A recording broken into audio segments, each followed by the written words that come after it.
as well as the chair of today's event.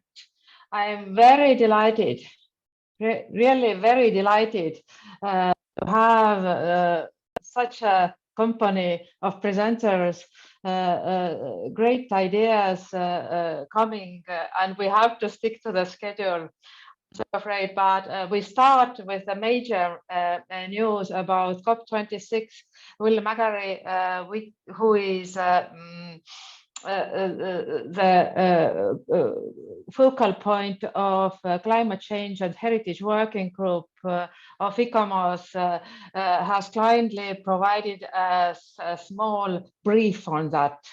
And recorded it in video. Paulette helps us to show this video. Thank you. If you can just stop the share there, Ava. Yeah.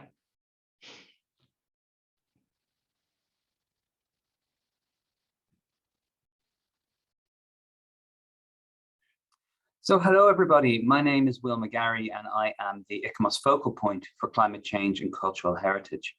And thank you for this opportunity to speak to you all today and to provide some feedback on our recent experiences from the COP in Glasgow. I'm very sorry I can't actually be with you in person due to prior commitments.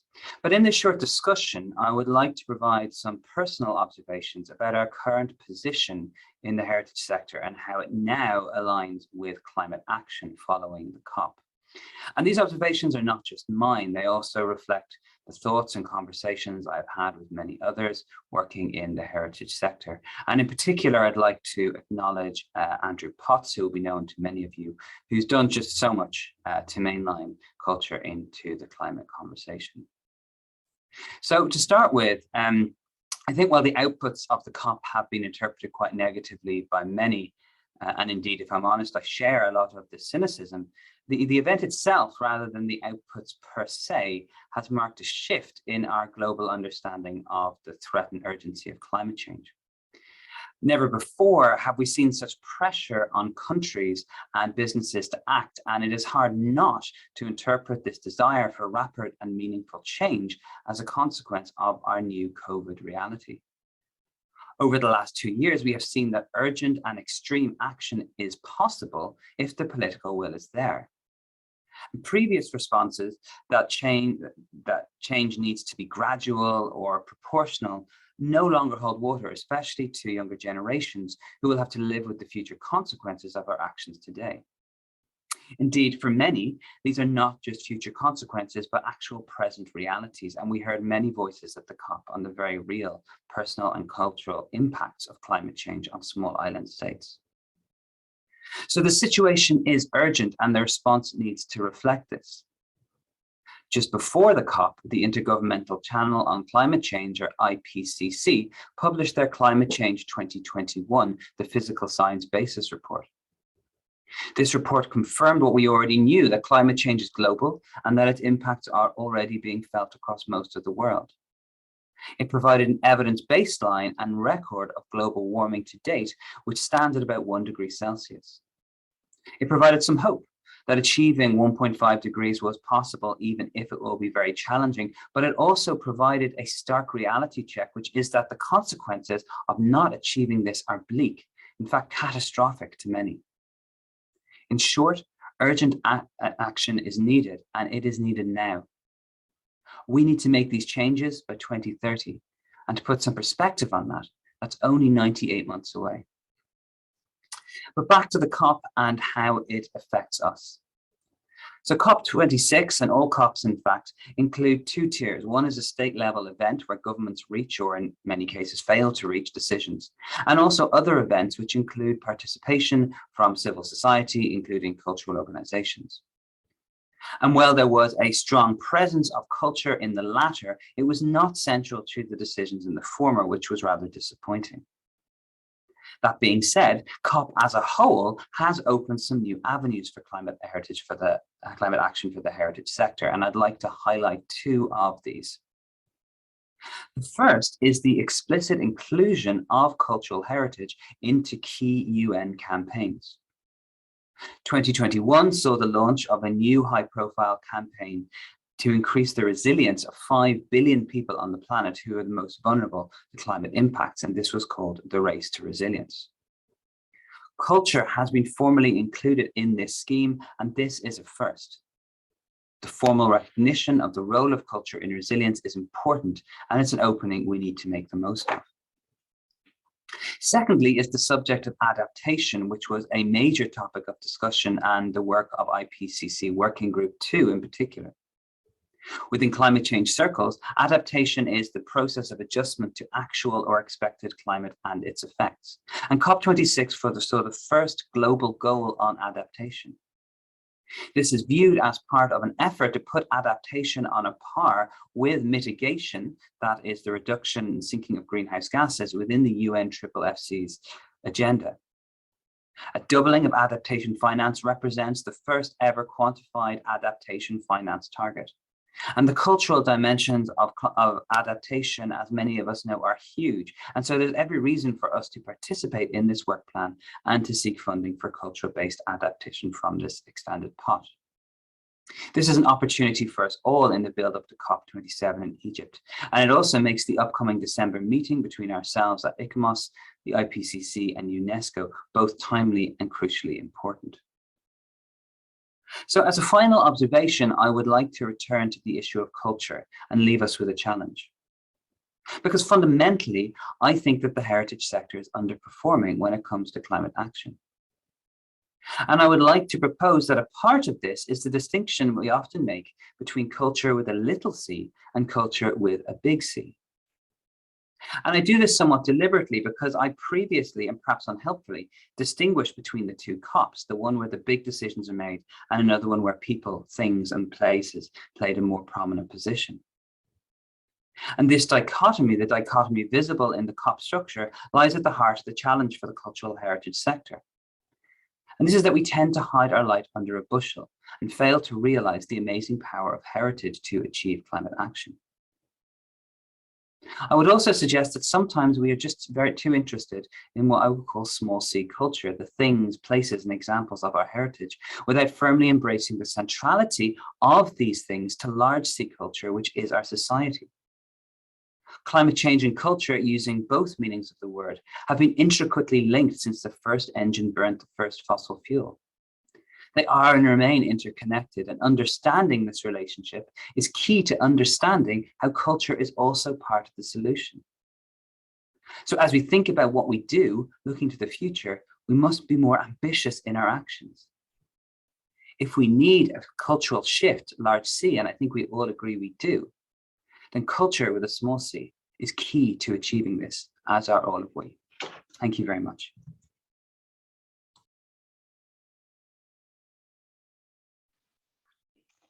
We thank William Megarry very much. William Megarry is an archaeologist, geographical information systems and heritage management specialist with over 15 years of commercial and academic experience. His research explores the intersection between climate change and cultural heritage. He is a focal point of the ICOMOS Climate Change and Cultural Heritage Working Group and principal investigation on the values-based climate change risk assessment, and piloting many projects connected with climate change and heritage. And now back to our main agenda.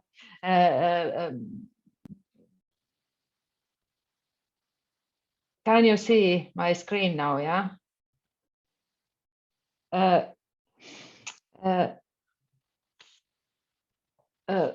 These series are dedicated to resolution of people-centered approaches to cultural heritage. And the three main objectives of this resolution is to promote people-centered approaches, the connections of people with heritage and places, honor heritage communities and individual rights, taking into consideration past and future generations, and work sustainably synergize cultural heritage conservation and management with the diverse cultural, environmental, and socio-economic concerns of people and communities. Today's webinar talks about these small sea cultures that Will has mentioned in many places of Europe, as you see from the map.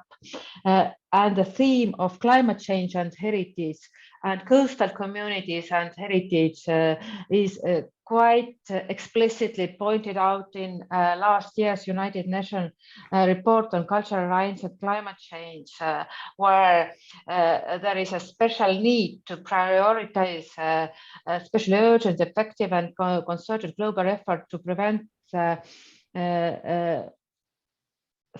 the cultural extinctions of population facing particular threats from the climate emergency, such as those in polar and coastal regions, including indigenous peoples and those living in small island states. I'm so happy that many of the cases that will be under discussion today target specifically those areas. And from the point of view of the fact too that it is an asset. Local knowledge supports contemporary mitigation options, from low carbon, locally adopted approaches to decarbonizing buildings and cultural landscapes, to pointing the way to low carbon settlement patterns for developing peri-urban areas, to the role of indigenous science in climate smart agriculture. Besides the situation, I really hope that these 2 hours will give some solution.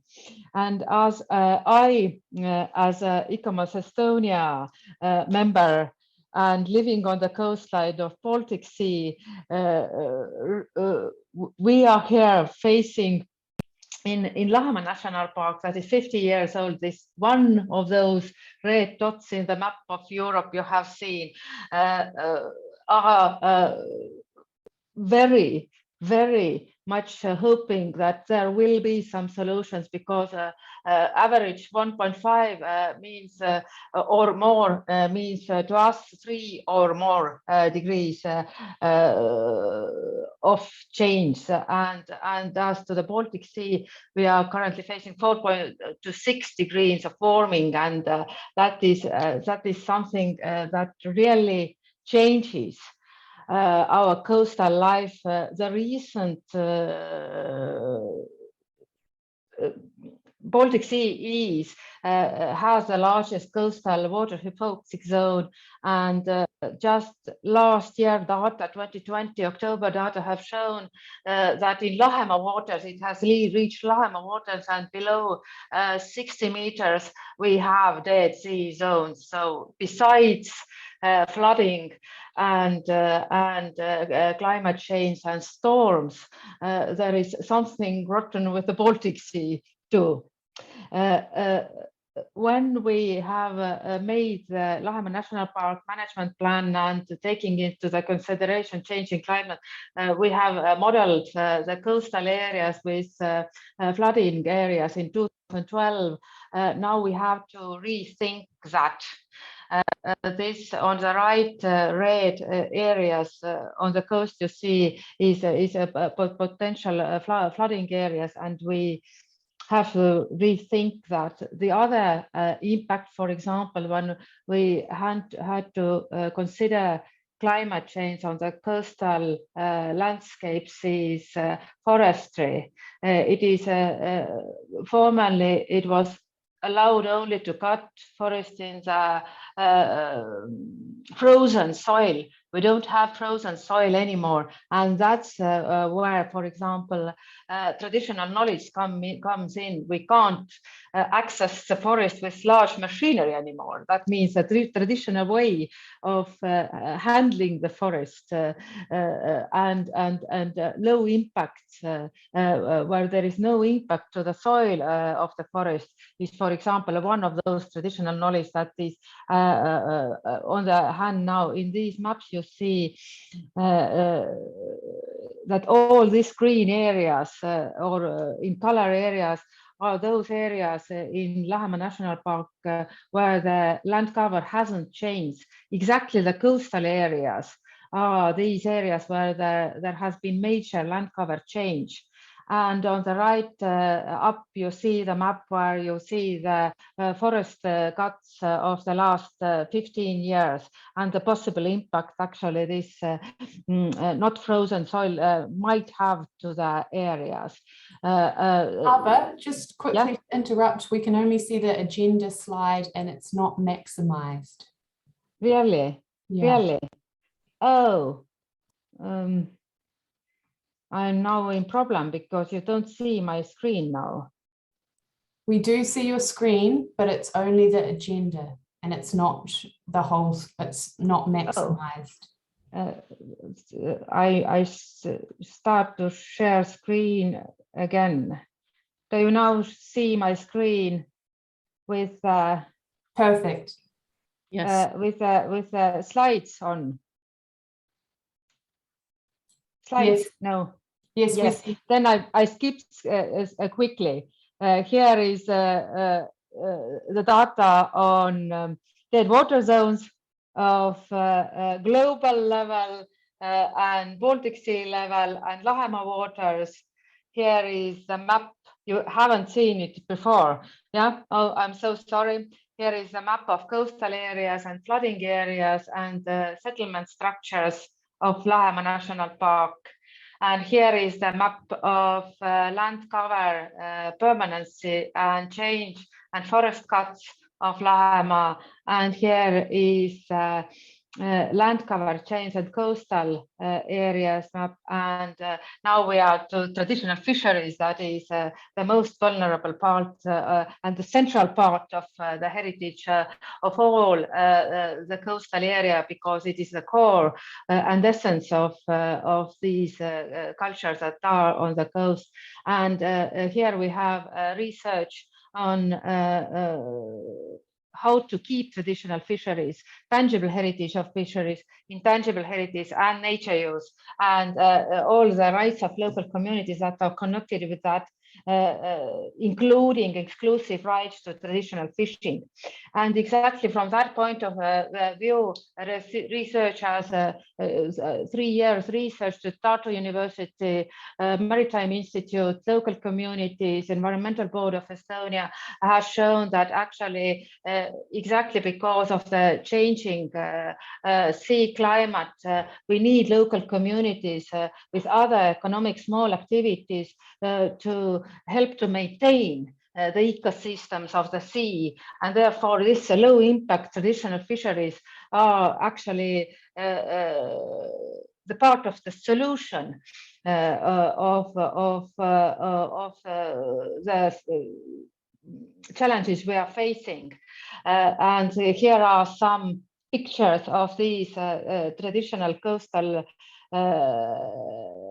landing places that are completely different from, you see, ports and harbors with a bigger impact, and traditional buildings on the coastline that maintain this tradition and livelihoods, as well as identity of the people and connected tangible and intangible elements that people are proud of and that are unique to only these places that we have here in northern coast of Estonia, together with intangible heritage and memories, because exactly this traditional nature use and livelihoods around us is a core of the language and customs and identity of people, and they are quite we are quite proud of to keep that while in these major challenges of coastal areas that we are facing. So I'm so sorry that you didn't see the slides, but I hope you do see them now. I'm so proud to present next speaker, Dee McDermott from the coast of Ireland, about talking about Symposium Living Heritage and Climate Change. And she's an architect, planner and urbanist working in private practice and living in a coastal community on the Atlantic coast of Ireland. a former president of ICOMOS Island and member of ADCOM. She is a serving ADCOM officer and has recently coordinated the first online scientific symposium 2021 on living heritage and climate change, which took place last week. She's an active member of the ICOMOS working groups of the Sustainable Development Goals, Climate Change as Heritage, and our Common Dignity working groups, and convener of the Sustainability and Communication Task Force established by ADCOM recommendation in 2018. She is the ICOMOS representative of the Irish government built heritage sectoral climate adaptation planning team and has recently launched the ICOMOS Climate Conversation series. Floor is yours, Dee. Thank you. Unmute yourself. Thank you, Ava. And good morning to everybody, or whatever time of the day it is. Good day. Ava has asked me to do two things. One of them, the first thing, is to give you a brief resume of the first scientific symposium, first online scientific symposium that ICOMOS has undertaken. And then secondly, to move on to something about our coastal community here, which I will introduce at that stage. But first, let me say that the Scientific Symposium 21 took place online for the first time on the 9th and 10th of November, a year that followed the onset of the global pandemic. It began as a commitment by ADCOM and their 6 elected officers to the knowledge sharing provided by the symposia over many years, acknowledging its absence in 2020, and it developed as a determination to retain the symposium as an element in the ICOMOS calendar, which has united so many people in the face-to-face fora over the past decades. And it developed as a core collaboration to make that happen. In the words of the RBA Working Group focal point, Bente Mattison, we believed this symposium would contribute to engagement and learning, to a people-centered approach which honors heritage communities and individuals' rights, taking into consideration past and future generations, would acknowledge their role in developing and implementing resilience strategies in a rapidly changing and unstable world, and would assist authorities to empower citizens to maintain and develop their values and livelihoods in a dignified, responsible, and sustainable manner. We believe the online format of the scientific symposium enabled and encouraged a wider than usual participation, contributing to our understanding of climate resilience, living heritage, and the sustainability and well-being which local, national, and international heritage practice can provide without adding to our carbon footprint, either as an organization or as individuals. Nearly twice as many participants than previous face-to-face symposia were enabled to join this year. Participation was from across the regions. Voices from our Indigenous heritage communities, previously not enabled as participants, were heard. We've learned a great deal from their wisdom, their ethics, and their actions, which will add greatly to our resilience as both a heritage organization and as citizens of our pressurized planet. E-proceedings are under production, and with the help of the various authors will be finalized shortly in a format that suits the open doc distribution platforms and technologies used by ICOMOS. The symposium also coincided with the United Nations Climate Change Conference in Glasgow, COP26, where several ICOMOS members contributed to the summit. And you already saw brief resume from Will McGarry, the focal point of the Climate Change Working Group. It was encouraging to see several parties highlight linkages between cultural heritage and the need for urgent action to respond to the global climate emergency. From my own point of view, the collaboration that was required across many committees, including the OECD, RBA Working Group, ICICH, the Indigenous Heritage Working Group, the EP Working Group, the assisting ADCOM volunteers, and others, provided enormous friendship, support, and succor in a time when much of the world was still in lockdown. It revealed the depth of generosity of the individual members of our organization who contributed so greatly to making it happen. And it allows me to hope that indeed we will find ways to actively communicate and share our endeavors and ethical principles despite future strictures of reduced travel required by our understanding of climate change and the immediate need to reduce emissions in this decade of action to stay below 1.5 and to our race to resilience. So having said those words about the actual symposium, I'm now going to ask Paulette to, I'm just going to introduce very briefly, Michael Gibbons is going to comment. He is a member of our community on the west coast of Ireland, and he is an archaeologist with a lot of history on the importance over 7,000 years of the seaweed industry to Ireland. And this is only one aspect of sustainability on our coastal community, but as you all know, it's one of the most nutritious ecosystems in the world. So, and it is gaining back power and importance. It is being recognized more and more. So I would like to ask Michael now, or Paulette, to share Michael's video and excuse my bumbling beginning, but anyway, there you go. Paulette, please. Thank you. Well, hello, everybody. I'd like to introduce Michael Gibbons to you here. Michael is an archaeologist. In my view, he's one of the best field archaeologists that we have. And I'm lucky that he lives in our coastal community on the west of Ireland on what the western tip of Galway. And Michael is going to talk to you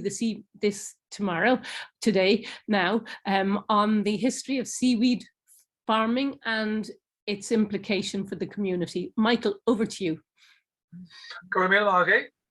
I live in Clifton on the Connemara coast, where our house overlooks the sea, and beautiful morning here this morning, and wind is upping. So this time of year, I always look to the sea because with the big storm surges, lots of sea wrack comes ashore. The wind-blown wrack, which was a hugely important source of food here. In Irish, you'd say, Far Talamh Straw, describing the people of Connemara, people of the land and the sea. But the sea resource, particularly the seaweed, was critical to their life on the land. And in Connemara in the past, there was more rows over seaweed rights than there was over land rights, because the land is so poor in general. It's a glacially scoured landscape, very densely populated on the shore, and but very infertile land, except for pockets here and there in Cleggan and the odd other spot. But so seaweed was used essentially to fertilize these very impoverished fields. So it was a critical resource. So it was divided up into individual sections. So each family who lived on the shore had rights to the shore. It's called Cearta Thra. Cearta is a right. So rights to the shore. So fishing rights, seaweed rights, and shellfish rights. Now these were traditional rights, not enshrined in the law in general. But so every townland with access to the shore tended to have little Baile settlement, their boats on the shore, and then very specific seaweed rights within that townland. If you lived away from the coast, literally a kilometre away, you had no rights to the shore. So you might as well live 1,000 miles from the shore. So it was only the coastal communities who had rights to the shore in general, but that varied a little bit here and there.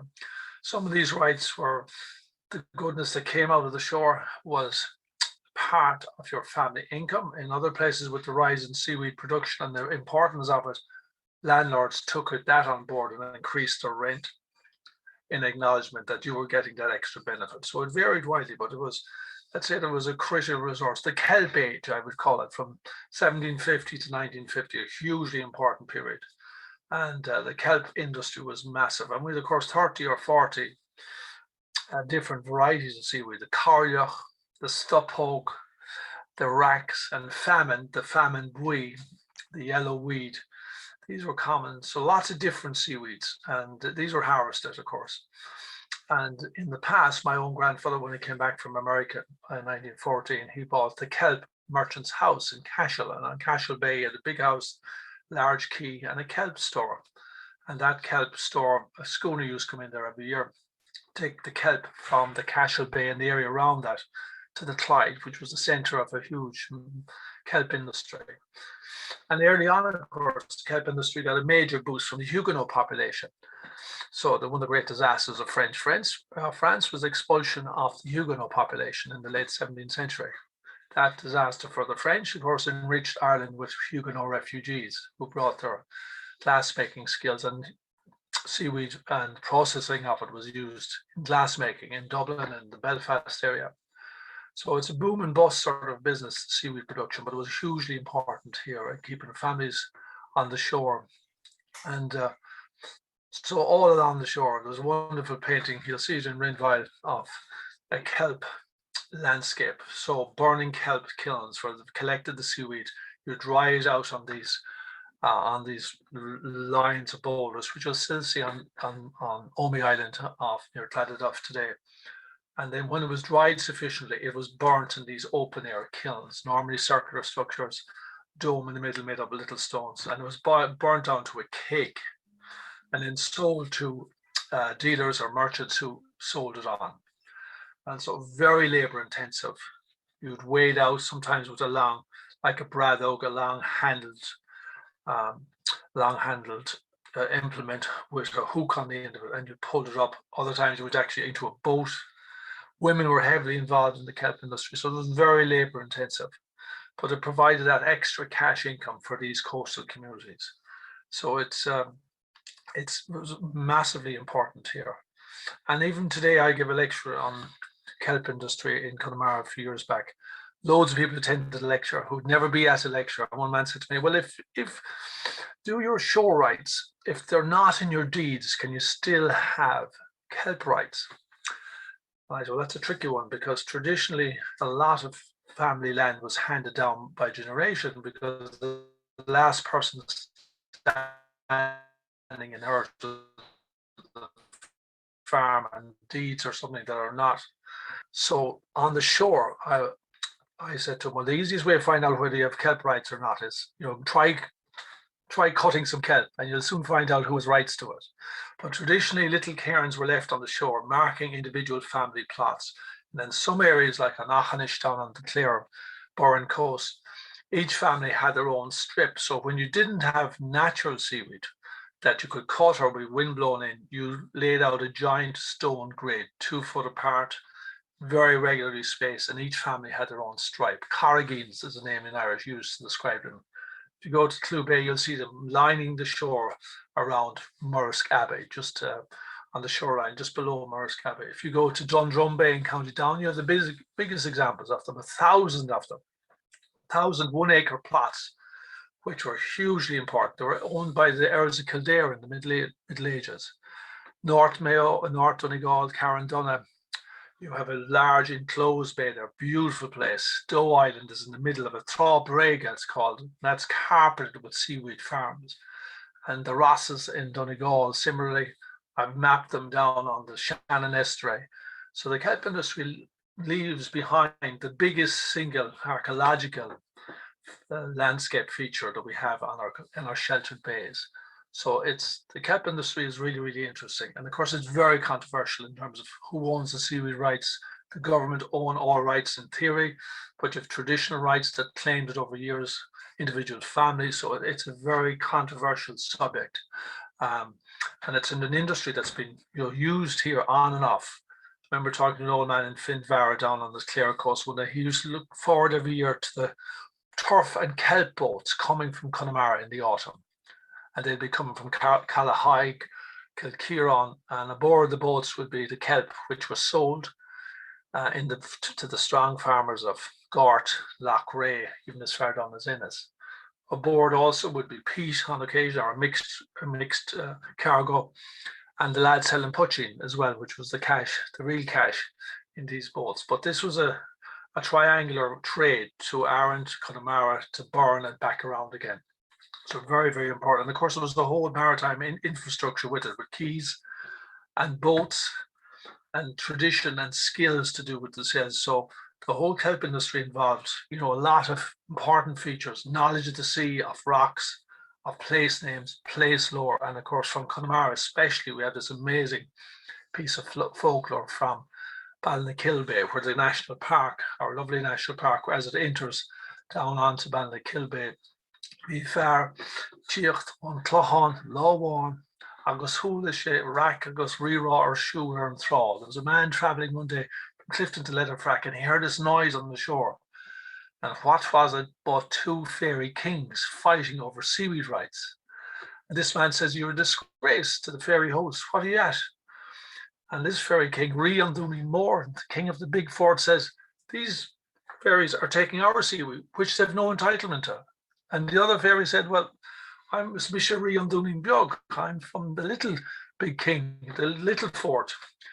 They're taking it from here," and he names out the place on the shore of Ballinakill Bay where these two fairy kings are fighting. And anyway, they agree that this man, a stranger, a traveller man, would organise an equitable distribution of the seaweed rights on Ballinakill Bay. Now that record was recorded in the 1930s. It's a unique document of fairy kings fighting over this very valuable resource, the seaweed rights on the West Connemara coast. But what it points to is not only just the importance of the seaweed rights, but to the antiquity of those rights and to the importance of seaweed in this small, beautiful fishing farming community, which has been around these coasts here for at least the last 7,000 years. So seaweed and everything to do with it is really a really fascinating subject. And thankfully, we're beginning to record these monuments now and look a bit more closely at kelp kilns, where they burnt the kelp, this infrastructure on the shore, the kelp grids, the marks that people made on the shore indicating ownership of them, and the lovely shanachas and tradition and boat building tradition that's wrapped around this world. So the kelp age and the kelp industry and the seaweed tradition is and the sheishgelt and the skeelta around it, the fairy stories and the other stories around it, it's a vital part of our cultural heritage.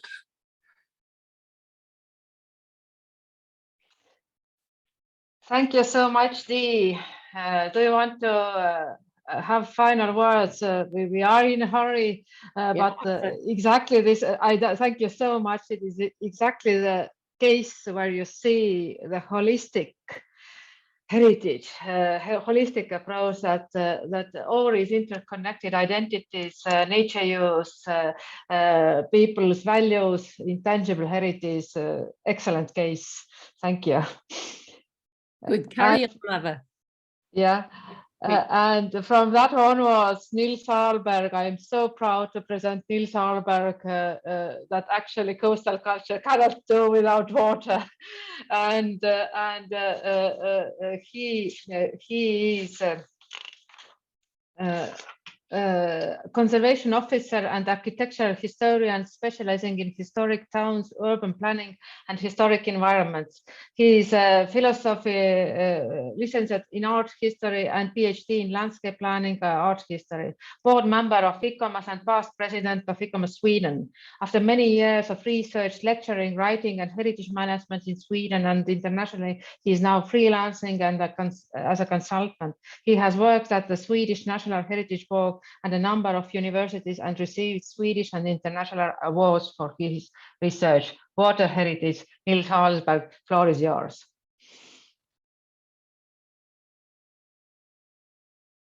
Unmute yourself, please. There we are. Now you can hear me. Thank you very much.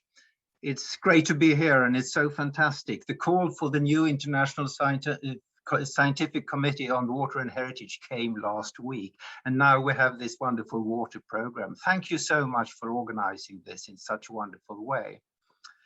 Well, I do think water heritage is really a vital concern for everyone. And some years ago, Nupur Protikhanna from India, who's now based in Stockholm, and I went to the Stockholm World Water Week to introduce ourselves a little bit. This is a major event. Lots of technical water management experts and administrations, governments, and so on from all over the world. And we thought that heritage was really a part of this and should be discussed. We wanted to organize a seminar. And guess what they said when we met the organizer? Well, what is cultural heritage? It's so vague. What's the connection with water management? And we were completely shocked because we think that it's so self-evident. But perhaps it's taken for granted also by ourselves, and we don't really reflect about it. So I felt that I needed to explain a bit and specify, and to myself and to others, and see the manifold heritage, what it is. So now I will run quite quickly through a number of pictures and tell a little bit about this heritage as I see it. There's not time to discuss it in any detail, but just to give you some examples. And I will do that from my own corner of the world, Sweden and the Nordic countries. And looking at this, you can see that there are almost 100,000 lakes in Sweden. There are 300,000 kilometers of streams. There are some 220,000 islands. In the northern parts, there are long rivers going from the high mountains towards Norway down to the Baltic Sea. There are areas which are completely archipelago landscapes, like around Stockholm, with some 30,000 islands all around it. You see the pictures? It runs the way it should, does it? I can see Deirdre nodding. Yes. Thank you. And Denmark also has got a lot of islands. It's a very irregular coastline, you can see.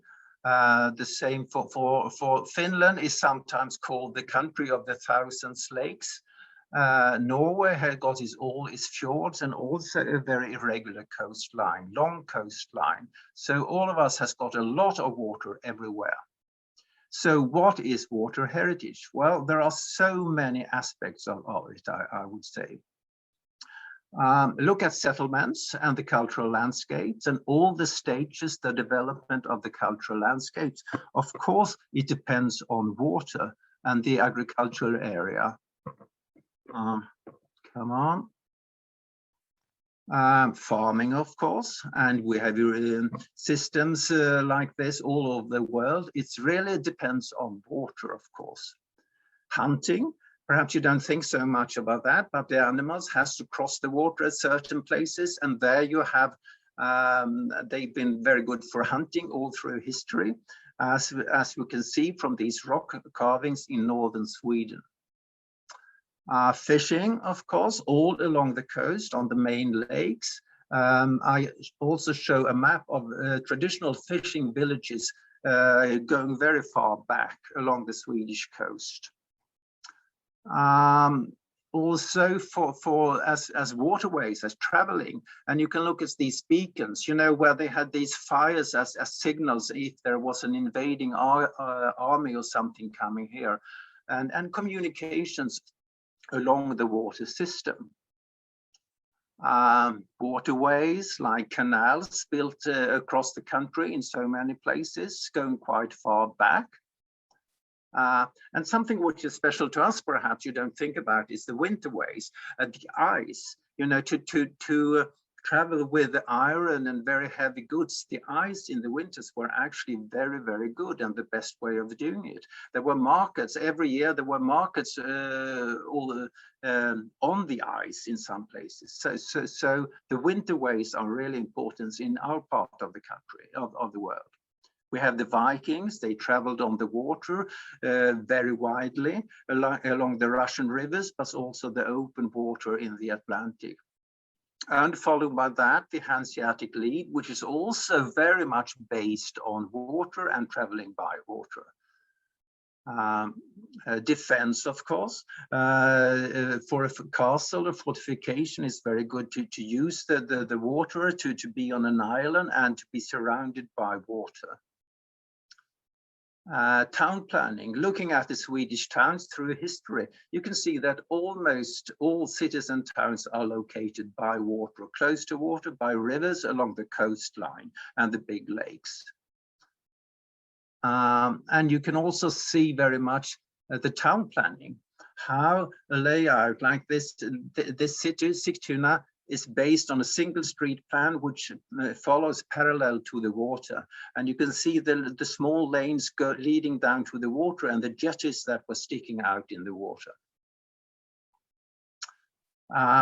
The town planning of the 17th century, well, the Dutch were a leading part in the town planning and all the canal systems. And you have the canal cities in the Netherlands, of course, in that area, but that spread throughout Europe and the world, I would say. Jakarta, to go very far away, Petersburg, in different countries, and here Göteborg, Gothenburg on the west coast.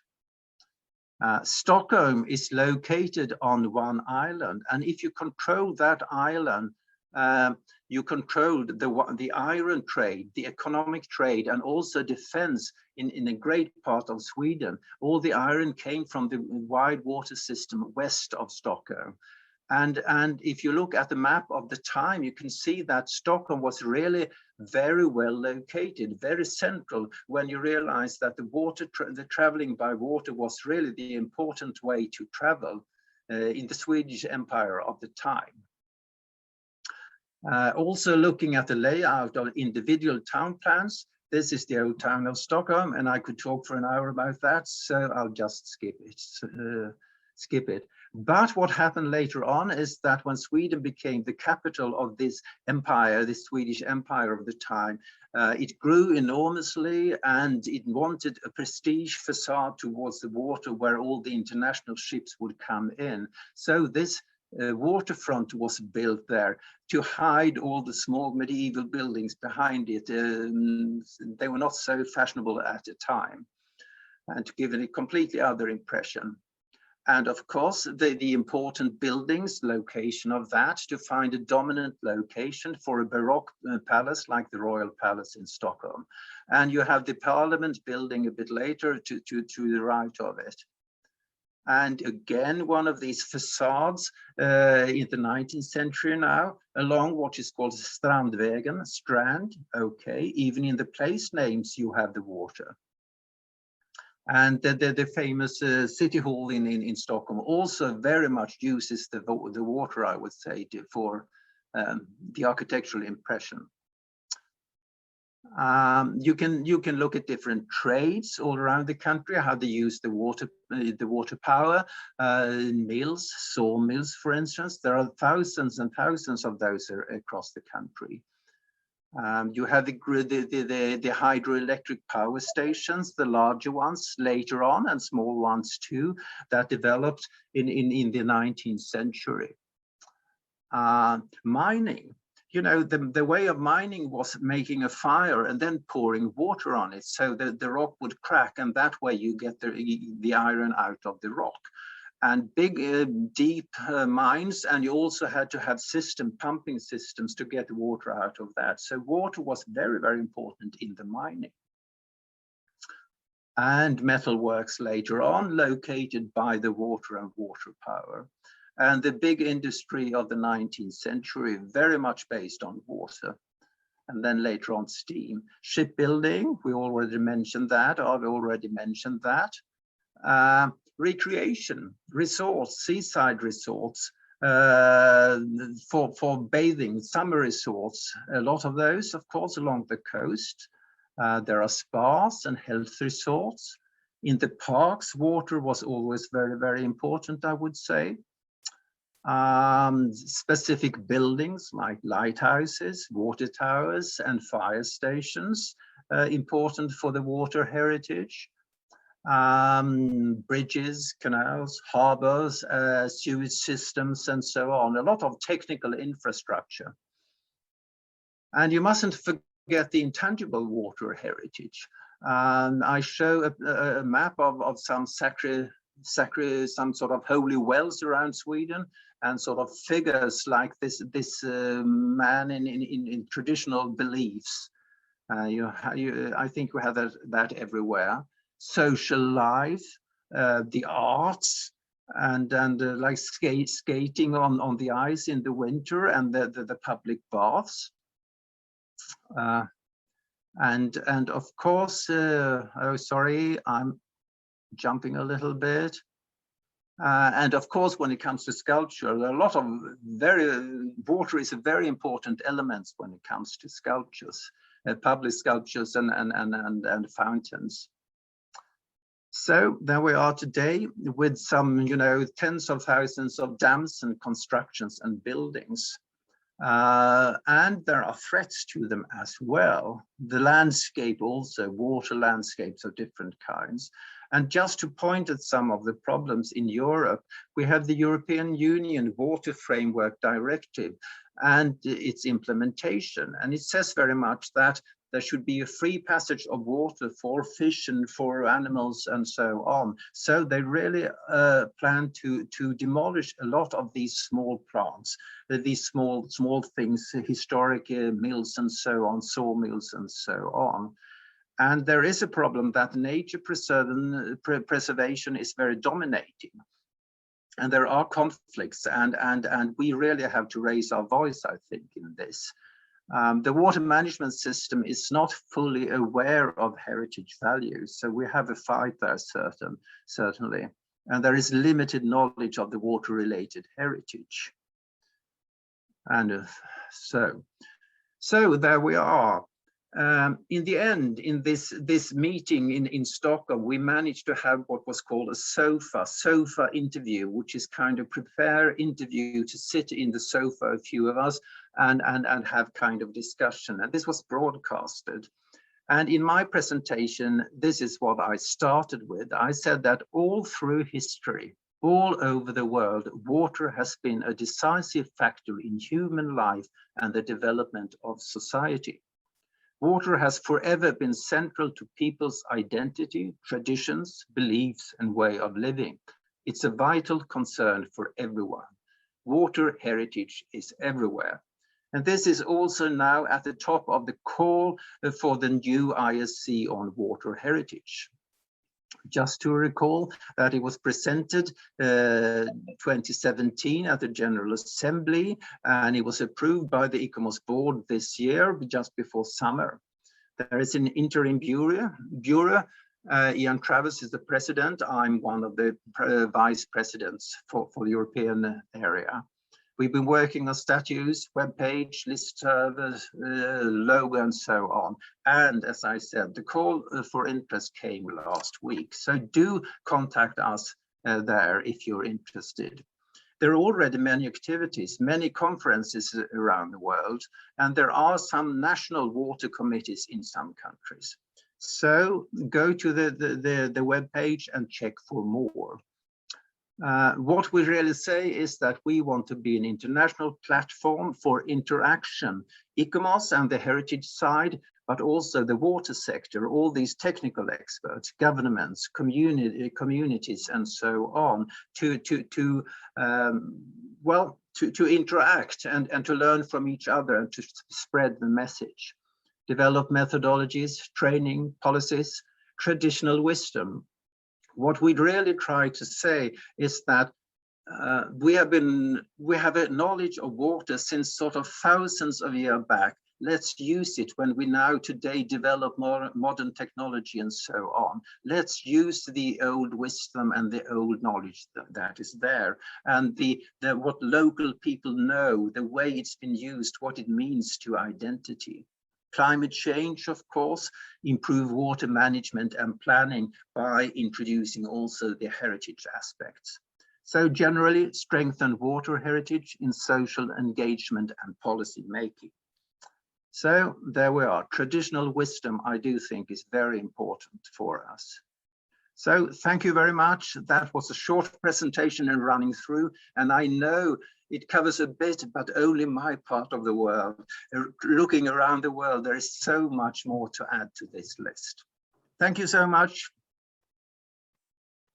Thank you, Nils.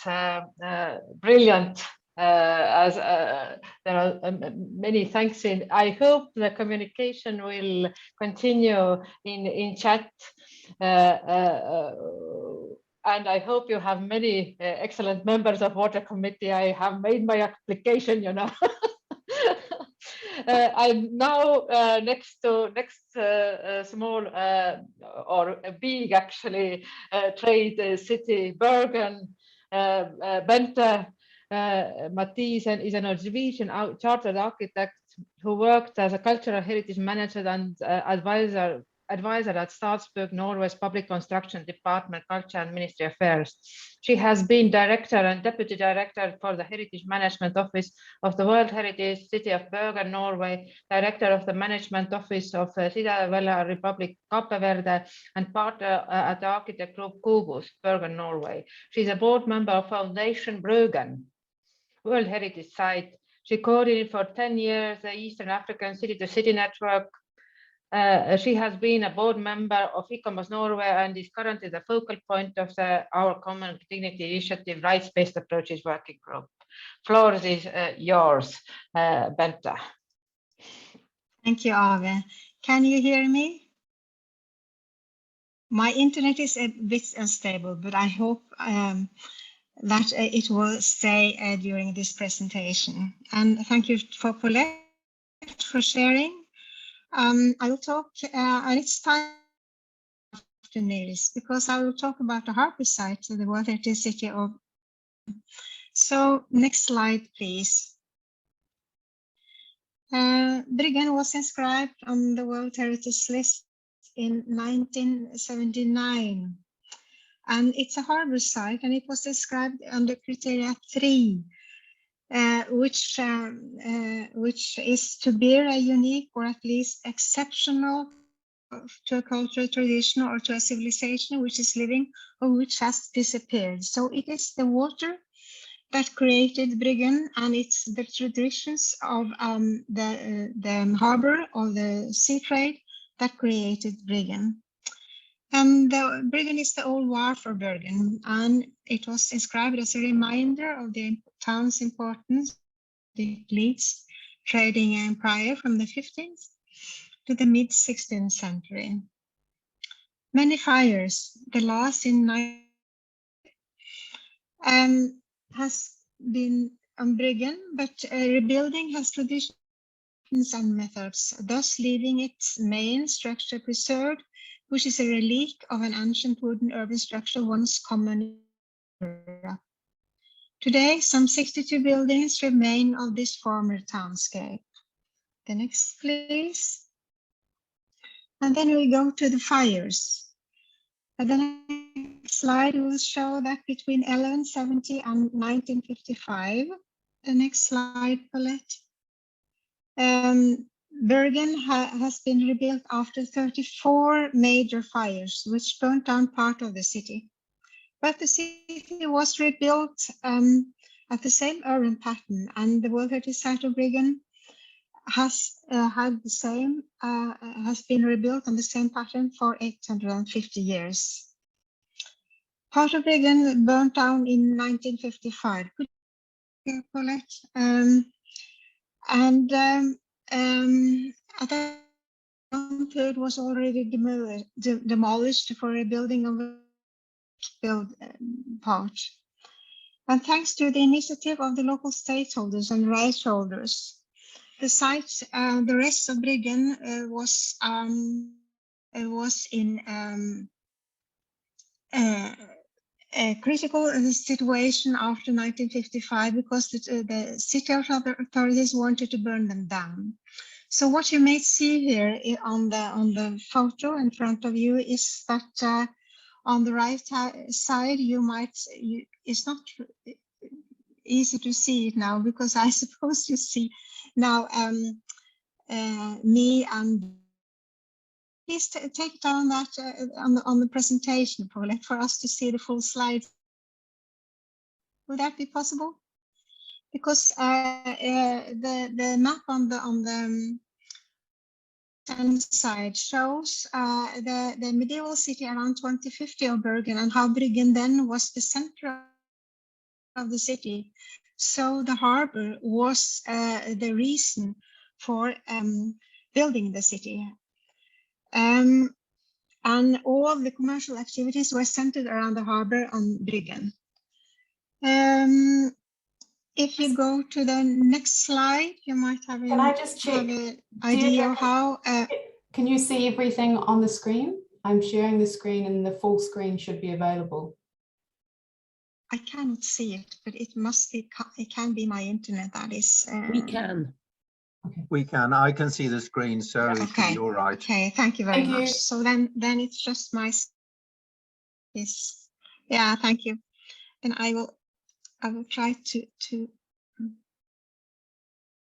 Then I see it. Yes, thanks a lot.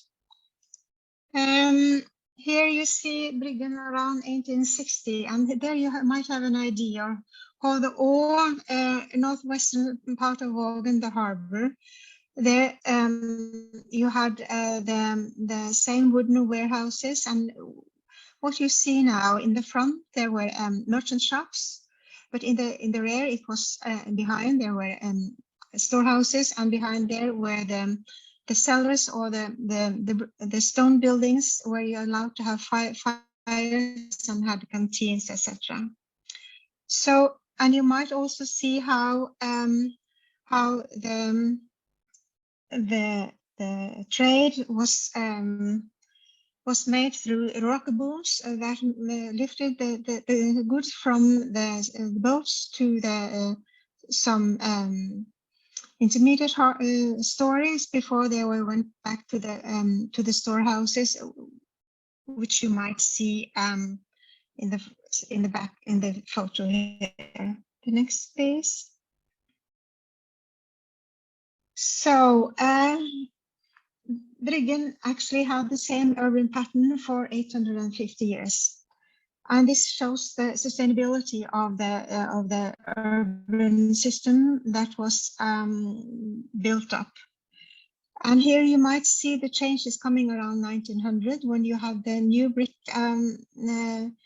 Bryggen, 1/3 of it is constructed from the brick building you might see in the rear, but in the front here you see the actual World Heritage Site, and you might see how the quay on the front of the brick building was built until around the beginning of the 1920s, but how the traditional pattern still is intact on the front of Bryggen. The next photo, please. And the common stone came from Bryggen in 1925. And in the next photo, you will see that the actual World Heritage Site and the buildings on the left. And you might actually see the actual heritage site, and between the red and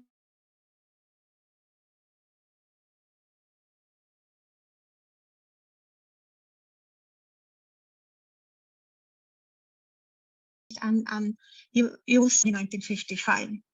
So you know Bryggen has developed in the 20th century, and we actually has only one third or 1/4 of the original between 1/4 and 1/3 of the original built up structure.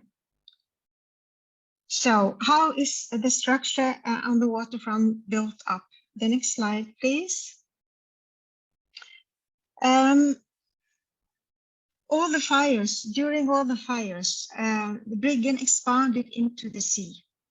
And you might see here on the right-hand side, you see original seashore. And the 34 fires that had undergone from the beginning of 1070, the Bryggen was built up on the same urban pattern each time. And you may see this section that how Bryggen was built on a log, how you call this in English, loftekasser, log on built up foundations on logs and the rest of the rest from the fires. So actually, Briggen is actually on 8 meters of debris from different fires.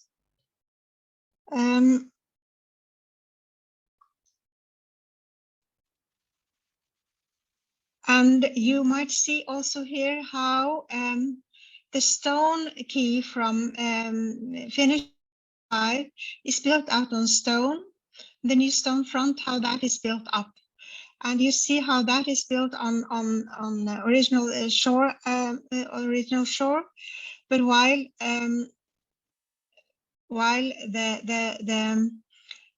there is more stable foundation on the Briggen part.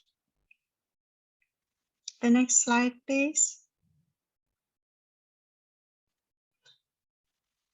And then to the next slide, which shows the archaeological excavation after the fire in 1955. Then they made an excavation down to the original seashore, and you see how the log cases, some of them are intact and some of them are just fire debris. And then at that at the fire site, then there was rebuilt an hotel with a replica of the burnt down building at the front. The challenge with that choice was that water were allowed to and oxygens were allowed to enter the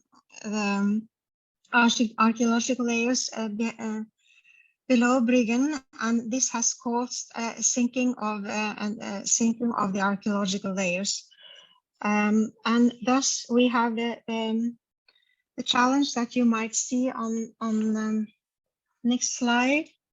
The city has been sinking. The archaeological layers below Briggen never have been stable, and in the period from 1925 to 2021, Briggen has sunk 25 to 50 centimeter in the front facade of Briggen, and that of course is due to the urban development around Briggen. And you might see how the area has been sinking, and the red one are the areas where the sinking has 2 millimeter per year, and the blue ones had none. So you might see that on the new stone quay around Briggen, the sinking has been far more serious than on the Briggen site. So this shows some of the problems we are challenging with the sinking harbor, not just Briggen, but also the surrounding areas. Next, please. And on the next, you might see on one of the facades how much Briggen has sunk from 1900. It's about a half a meter, and it is so. Of course, the terrain level has also sunk, but this destabilizing the wooden structure, as you might see from a monitoring from 2006 made for 5 years, shows that some parts have sunk close to the new hotel, sunk 6 millimeter per year, but the one closer to the other part of the city sunk less. So, and it is clear that mitigation had to be done in 2006, and some mitigation has been done to help the situation. Next slide, please. On the next slide, you will see the actual situation and the actual terrain level above sea. And there you might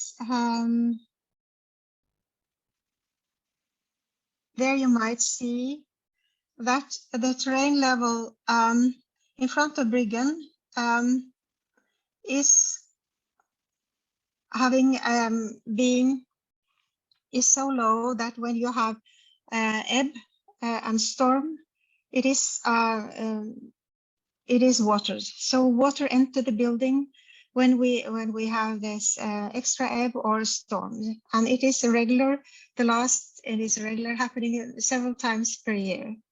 And with the sinking of Bryggen and with raised water level, it goes without saying that this is a huge problem for the World Heritage Site of Bryggen, and not just for the World Heritage Site, for the entire city, because Bergen is a city, a harbor city, with a seashore around the city.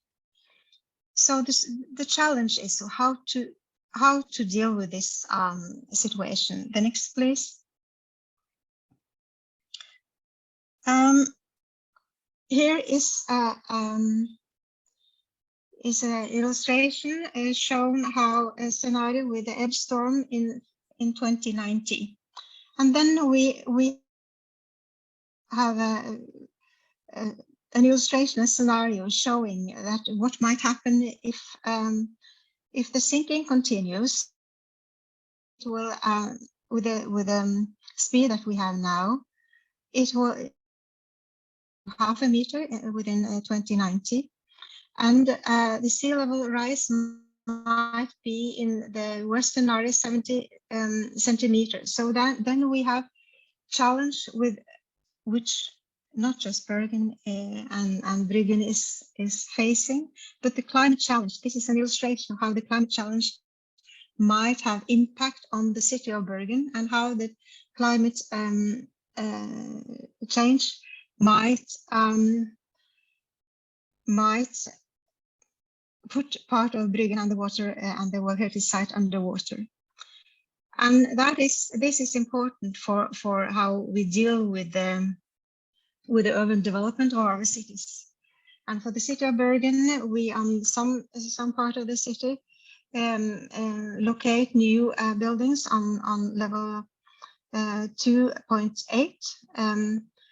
With Bryggen, when we talk about the city rail in front of Bryggen, we talk about 1.90 and 1.75 above sea level, and it goes without saying that is a challenge for the future to be solved. So next slide, please.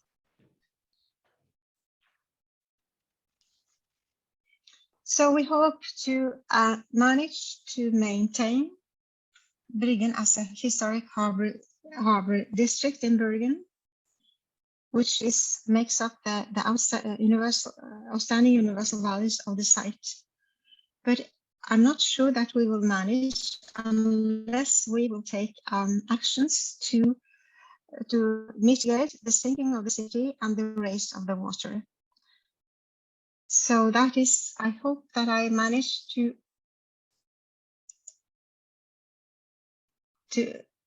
you managed to hear my presentation. Thank you so much. I hope the discussion continues in the chat because we are having 3 more presenters, but we can continue the discussion in the chat. I'm so proud to present our next speaker, representative of indigenous peoples of Russia, Izhorian and Votian nations between St. Petersburg and the northeast of Estonia, Dmitry Haraka-Zaitsev, who is current chair of the Consultative Committee of Finno-Ugric Peoples and has been a member of UNESCO, United Nations Board of Indigenous Peoples, Roundtable of Indigenous Peoples, and is representative of Izhorian Nation, very small nation of Finno-Ugrians and that don't have state. Estonians do have, and we are part of Finno-Ugrians too. So as he is on the way to in train, he has a video recording. Please, let's hear him. Dear colleagues, let me greet you on behalf of Consultative Committee of Finno-Ugric Peoples. I'm Dmitry Haraka-Zaitsev, and I'm chair of this Consultative Committee. This is the executive body of the World Congress of Finno-Ugric Peoples. The committee consists of the representatives of Finno-Ugric and Samoyedic peoples and follows the targets formulated by the World Congress, where participants have opportunity to express their concerns, proposals, and share experiences in terms of preservation of their cultures, in its wide meaning, traditional environment, sustainable development of peoples and territories. The main tool of the activity is our cultural cooperation between our peoples, experts, NGOs, governmental organizations, and nowadays the consultative committee consists of different kind of experts from different areas such as natural environment, languages, culture, youth, traditional knowledge, law, and they represent Finno-Ugric and Samoyedic peoples from Estonia, Finland, Hungary, Latvia, Norway, and Russia. The final document of the World Congress is kind of a roadmap for us until the next Congress. And this is a ground for our action plan and the expression of our views. One of the sections of the last World Congress 2021 was dedicated to the problem of environmental changes and the influence of such changes on our traditional life, preservation of our cultural codes. Also, I suppose that the Congress was clear enough in its position and formulated key principles to make all stakeholders understand what we are expecting and what our concerns are. First, I need to admit that respectful attitude towards nature, free access to traditional natural resources, and their reasonable consumption are essential elements of the identity and value system of the Finno-Ugric and Samoyed peoples. Ensuring such connection with the natural environment, free access to traditional resources, and to traditional food systems are the core basis in the process of preserving our cultures. The transfer of cultural heritage from generation to generation is, first of all, possible within the territories of traditional habitats of the people and with direct involvement of the carriers of the culture themselves in decision making related to the territory and to their interests. The last decades have been characterized by an active transformation of natural landscapes, decrease in biodiversity, and the disappearance of natural objects, historical cultural objects, caused by increased anthropogenic impact.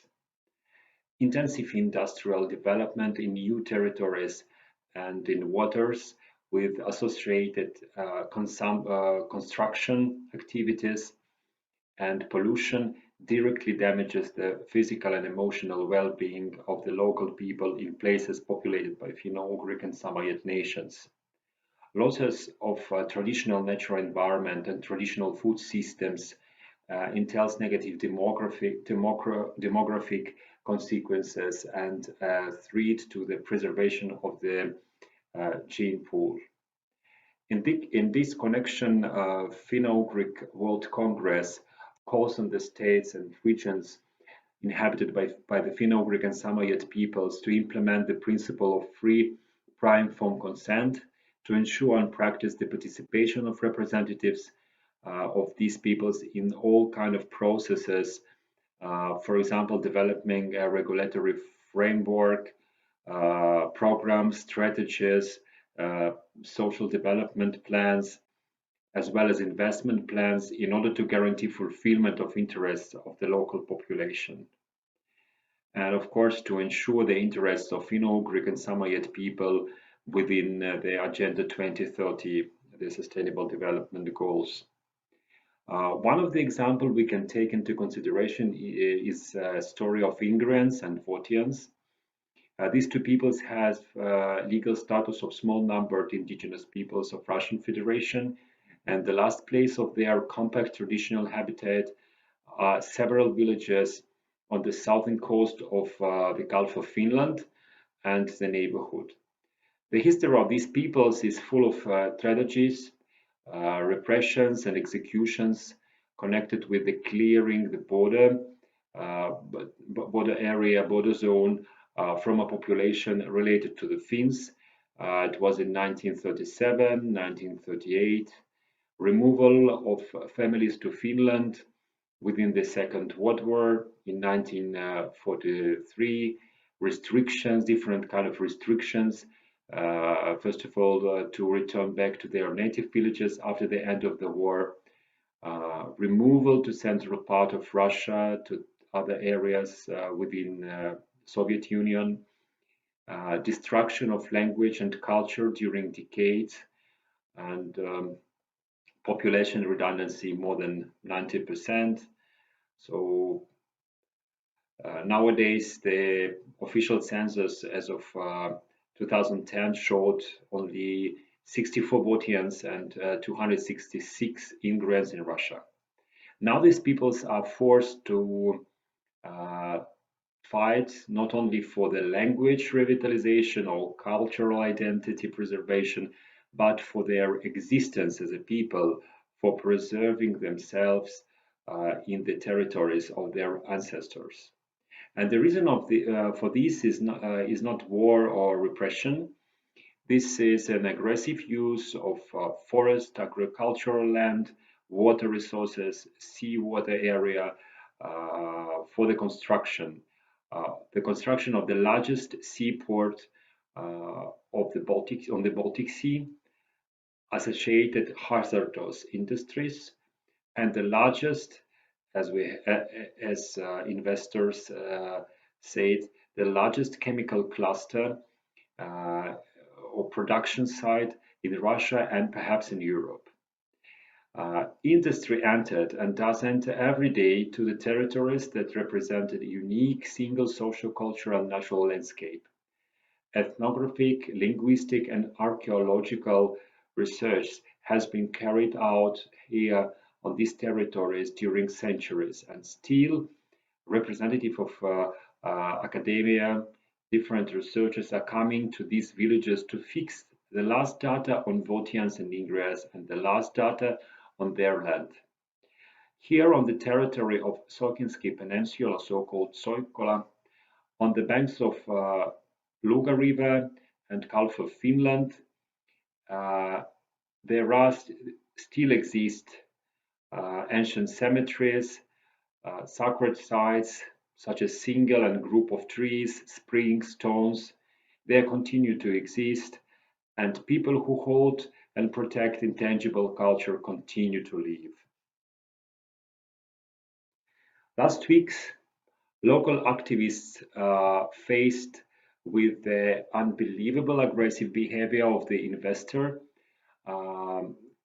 with relation to the ancient Votic cemetery related sacred sites such as trees, river, and the forest located at the cemetery area. It is clear nowadays that each remaining sacred site, natural object, which plays a role as an integral part of indigenous culture, must be protected by law, must be described and listed and registered and protected. I decided to share with you some pictures. I don't know if it will be possible or not. There are from open sources and from the people who are participating in this activity, local community. There are Votians and Ingrians. Just to understand the degree and of pressure and destruction. This is going on now, and it is not somewhere far away in the lost area, in the hidden area, but here is in front of everyone. Unfortunately, we must admit that the positive results in the preservation, revitalization of languages and culture, which achieved over the past 5-10 years, thanks for the local activists and for representative of academia and for the specialists of different cultural institutions and state authorities. Nowadays, all these results are under the threat of zeroing, and indigenous peoples can turn from the category of indigenous people, they can turn to a category of diaspora, as they will be forced to leave these lands inhabited for more than 1,000 years. The threat of separation of the people and further assimilation of Votians and Ingrians becomes more and more evident. Probably it is a new historical stage for these peoples and for my peoples, which will be studied in the universities as an example of a struggle of these people for its existence. Unfortunately, I am not able to participate in this webinar or conference online and answer the questions, but I really hope that we will have positive cooperation in future, and I wish you all the best and effective cooperation and work. Thank you very much. We thank Dmitry Harakasaitsev very much. He has a PhD in law, and he has defended heritage communities' rights in the courts. So great work that he is doing as well. I hope there is future for traditional communities and traditional knowledge. And I'm so proud to present next speaker, Arnstein Brekke, who has knowledge on traditional resistance in traditional buildings. And I will share the screen and he will present. Arnstein Brekke works as a conservation officer and project manager at the Center for Conservation of Vernacular Architecture in Nordland, Bodø town. Educated carpenter and engineer in wooden buildings, experience in research on development of vernacular buildings in the Arctic region of Norway through use of dendrochronology and documentation in general. Some of his works is about Sami buildings concentrated on the Pite-Sami region. In 2021, Brekke has made a report to the Norwegian Directorate of Cultural Heritage about knowledge from cultural heritage that can be useful towards dealing with the climate changes. In ICOMOS, Brekke is member of board of ICOMOS Norway, leader of the Wood Committee of Norway, and member of International Wood Committee. Now I start screen sharing. Please say if you can see the slideshow, otherwise it will be the same as in the beginning. Can you see the screen? You need to maximize it so it's the full screen. I have the full screen now, but sorry, I'll do that again. So webinar, yeah, full screen. If you just come to the bottom and play the PowerPoint, which is on the bottom to the right, just to the left of the 70%, there's a square. Keep going left. That one, yes. Exactly. From this other. So, Arnstein Brekke, floor is yours. Thank you. Do everyone see it full? I don't see the full screen now. So is it working for everyone? It's not working, so you just need to click back on the first slide, Ava, click on number 1, and then click again on the bottom. Okay. Yep, and then try again to play. Yeah, good. Okay. And then just shift down on the bottom by the where you clicked before. You just need to move the line by 188%, just back a bit further. You've just zoomed in, I think.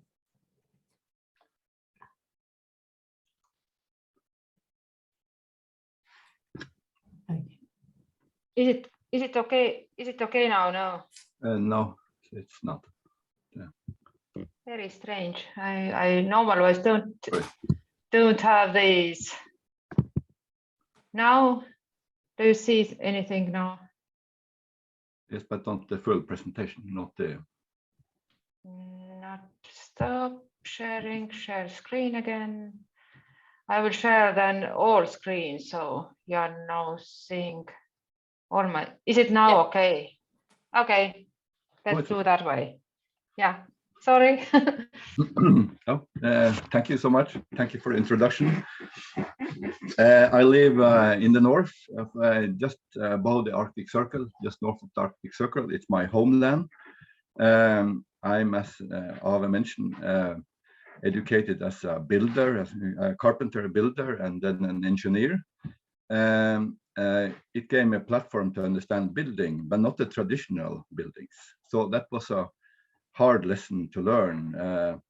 And I just started, even if I've done this for 30 years now, I just started to learn, because these traditions are, of course, a result of so many generations that it's hard to understand. I can take the next slide, please. We are north of the Arctic Circle. I emphasized a little in this map where if you see the town of Bodø and the fjord system around Bodø, and where I come from, and the place region I'm going to talk about. I'm going to talk a little about the culture, the landscape and the structure, and the buildings and the craft. I've done this the last 30 years and it has been part of my activity in this region to learn from the traditions and from conservation of buildings. We have used dendrochronological analysis. We have done a lot of documentation of intangible heritage, and we have from the start seen buildings as not only as objects but as a process. It means that they are not only technical things; they are also the culture. They represent culture. I'm very after some. I started this work, which I initiated in 1992. I was very influenced by working together with ethnologists and anthropologists, and we see buildings, as I said, not only as technical standards. And, next, please. Next slide. The culture, one back, please. The culture that this region represents has been up to the 20th century is what we call the fish farmers, where men were at seasonal fisheries away half of the year or more in different seasons, and the women were the actual farmers. They were home. As you can see in the picture, is the women who are carrying. The women were carrying the society really. In this region, and it's very short summers, challenging climate, and what this culture represents is that the survival in this region are depending on planning and discipline and cooperation, and cooperation is very important. You don't go alone to fish. You always fish together with someone, and you are conserving the fish, and you are not eating it fresh. You're eating it salted or dried or smoked, and it's to understand this culture, we must remember that this is all due to a lot of experience that it's needed to plan, and the change of seasons throughout the year has a lot of impact on the culture. And in this culture, it's of course use as little manpower as needed, and material resources and energy also as little as possible. And in this culture, also reuse, both the conventional reuse and the repurposing, was not only a necessity, but also an obligation. That was the elderly people has told, that this is, you can take down the building. There's no feelings connected to it, but you're not burning it, and you're always reusing the whole building and rebuilding it, or you're using the elements or part of it as materials. And that's a very this is of course not special for the fish farmers in the Arctic. It's of course for any traditional culture to think like this, to maximize your resources. And so yeah, next picture please, slide.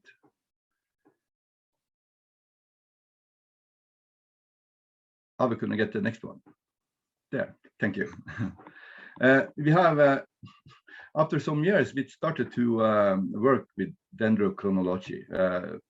And this is to take samples from wood to see the year rings and how it grows. You can find the age of when it's cut down and when it's used in buildings. And we have done it in this small region. We have dated around 110 buildings. And the oldest dating we have here is from the year of 1496.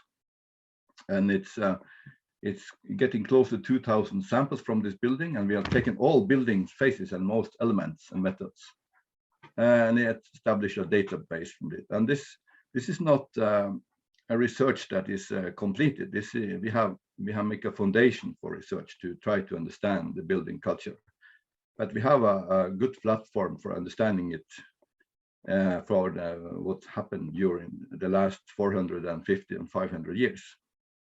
Yeah, the next slide, please.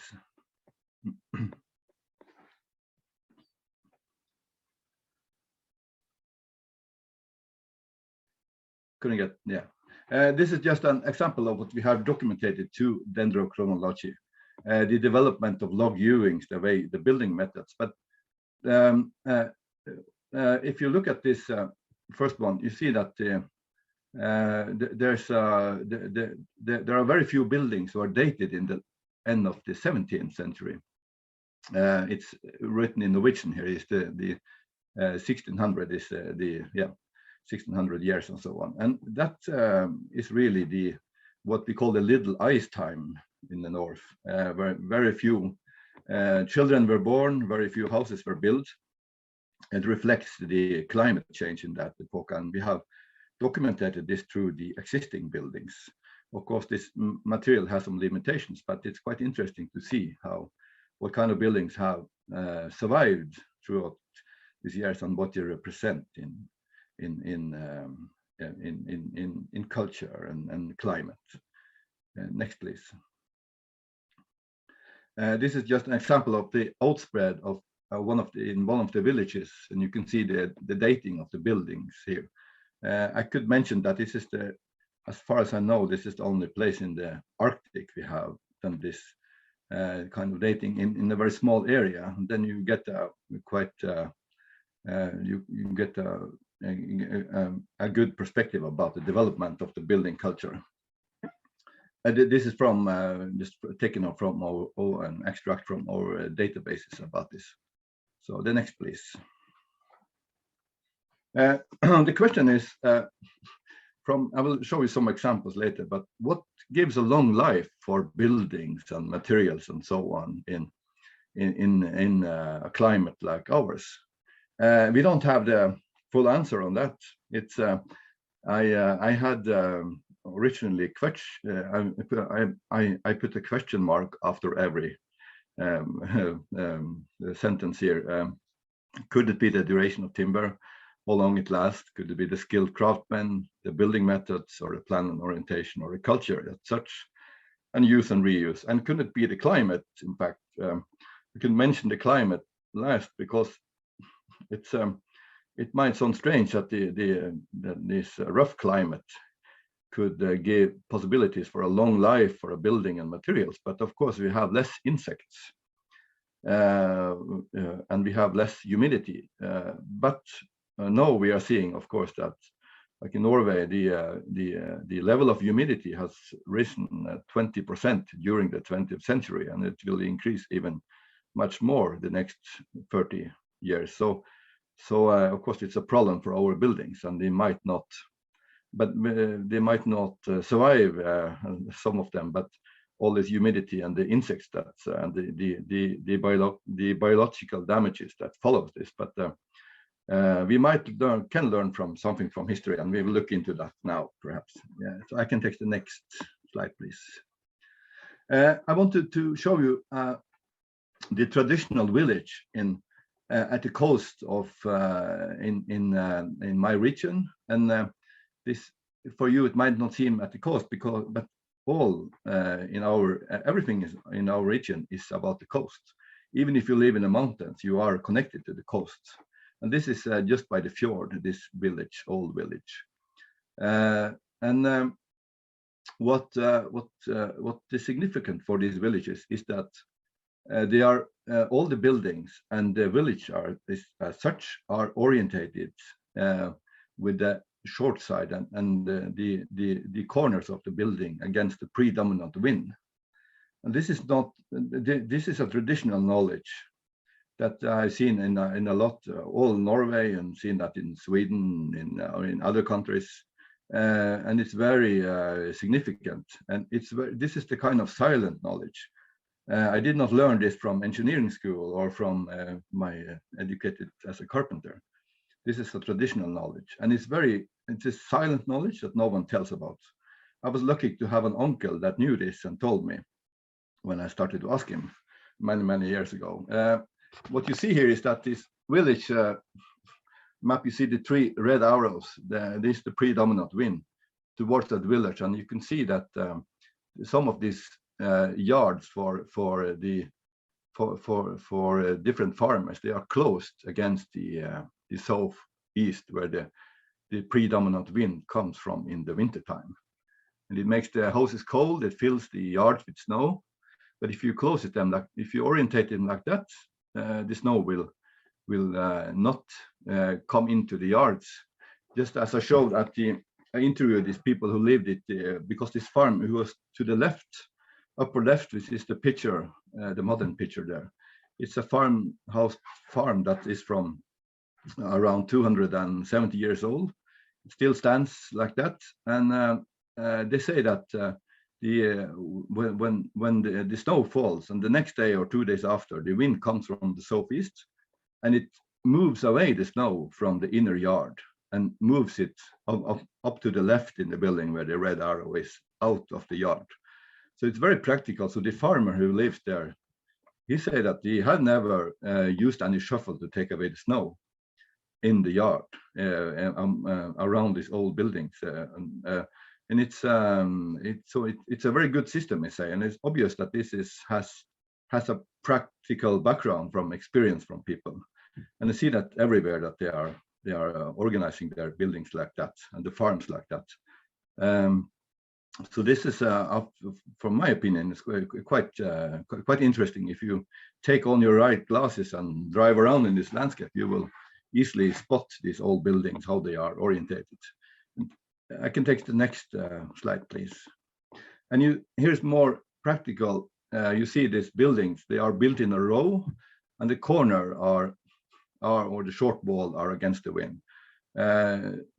Some people have interviewed a lot of old people about this, and they say that the corner should be against the wind, so the wind breaks at the corner. The windows and doors are always in the long walls, not in the gables and the short walls. The doors open inwards, and the lock and even the plan of the buildings are orientated towards the wind. If you look at this, this is an exceptional big building for in our region, but it's an interesting example. And if you see at the picture down to the right, you will see there is a door, and inside there, the construction there is just a timber frame. It's not a log construction, so it's a kind of outhouse or shed, and it's also, when the buildings are orientated to the predominant wind, this means that there are some insulation function in those rooms too. So there's no one who lives behind that door. It's just as for carpentering and for a storage house. You also see that the two outhouses there. They have this. They have put a panel against the because it's orientated to the west, is red wall, and it's the worst wall. The worst wind comes here, but it gives humidity, of course, comes from the west, from the coast. Yes, it's a lot of interesting details in this building, and don't have time to look at all of them, but there's no doubt that they are. All is about orientation towards the wind, predominant wind, and all details and all the use of materials in the buildings are very sophisticated. That they don't, they are sorting the materials, so they use the strongest one with the short walls, who are most infected by wind and the weather. You go back, please, once more. I wrote some, what I can see from what are the reasons for this. There's less damages.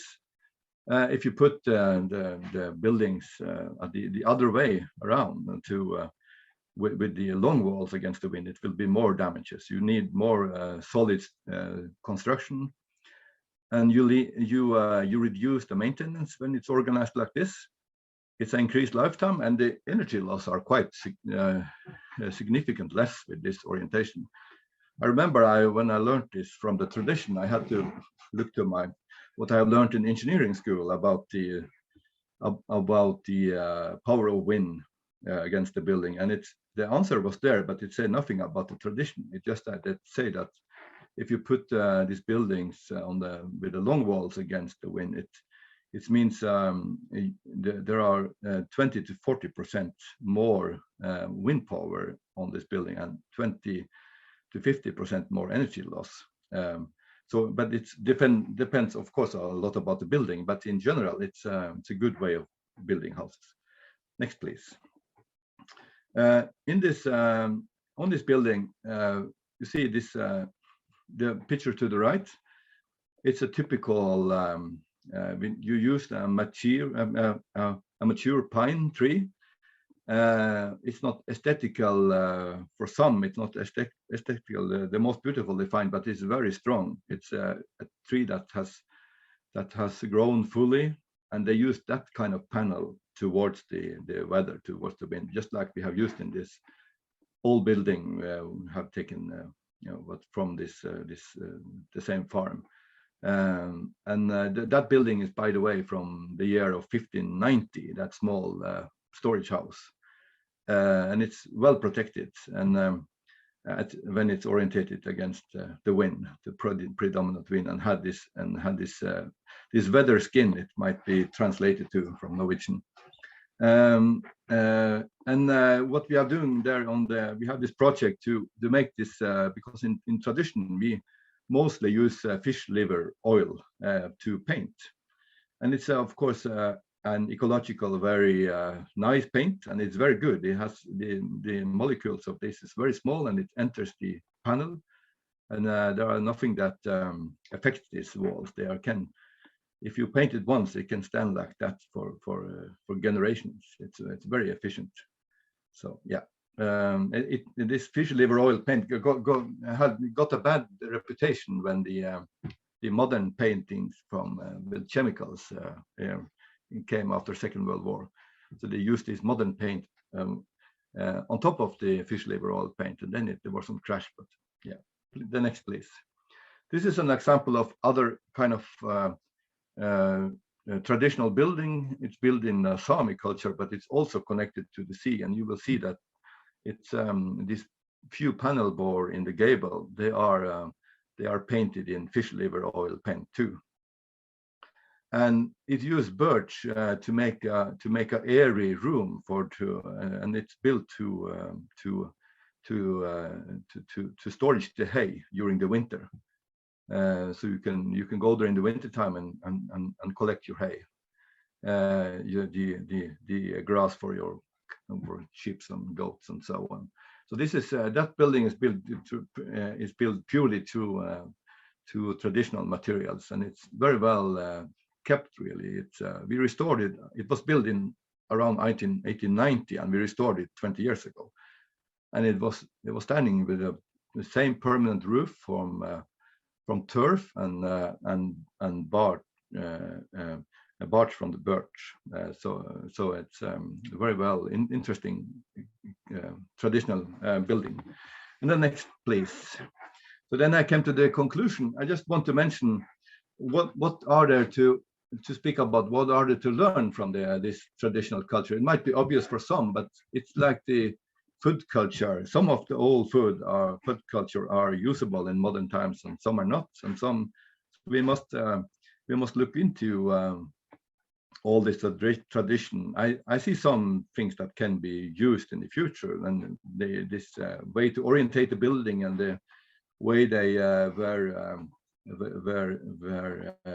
taking care of the materials for reuse. Of course, it's very important, and the way they used the strongest materials against the weather and the wind is of course important.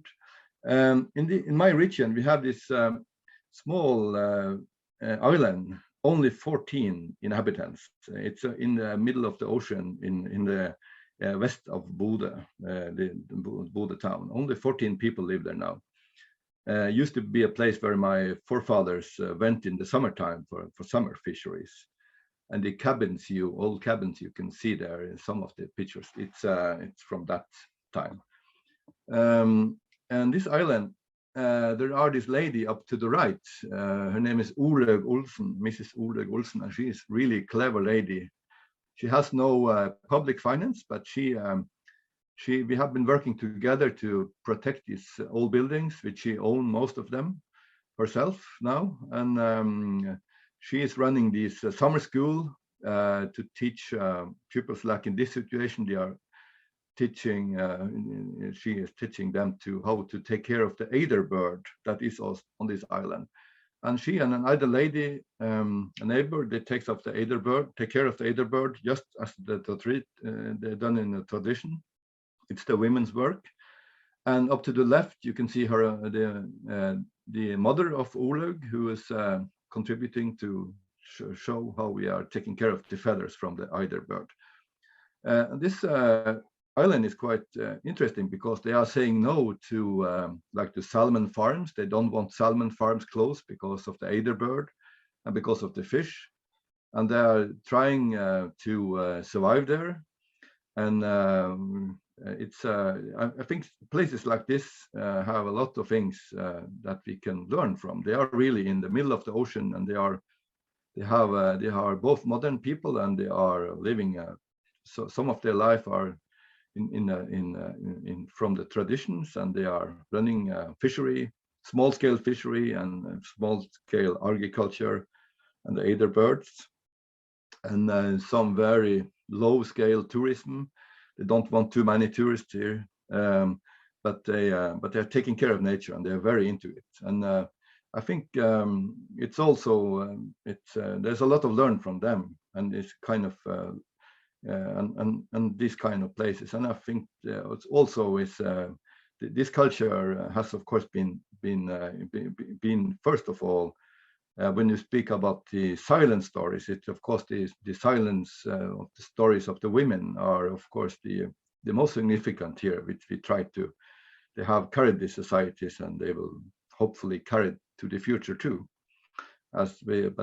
Yeah.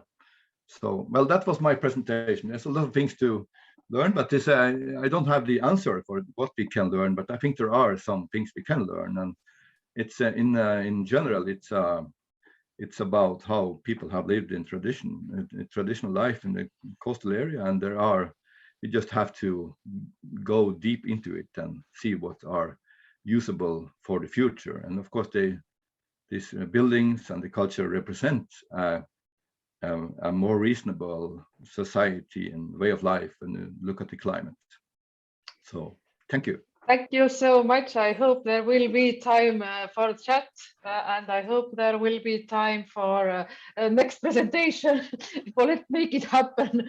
I'm so proud to present now the Mediterranean coast, Nicole and Francesco. Nicole Francescini is the online activities coordinator of the World Heritage Leadership Program. She has a bachelor in cultural heritage with a major in archaeology and master's degree in World Heritage Studies.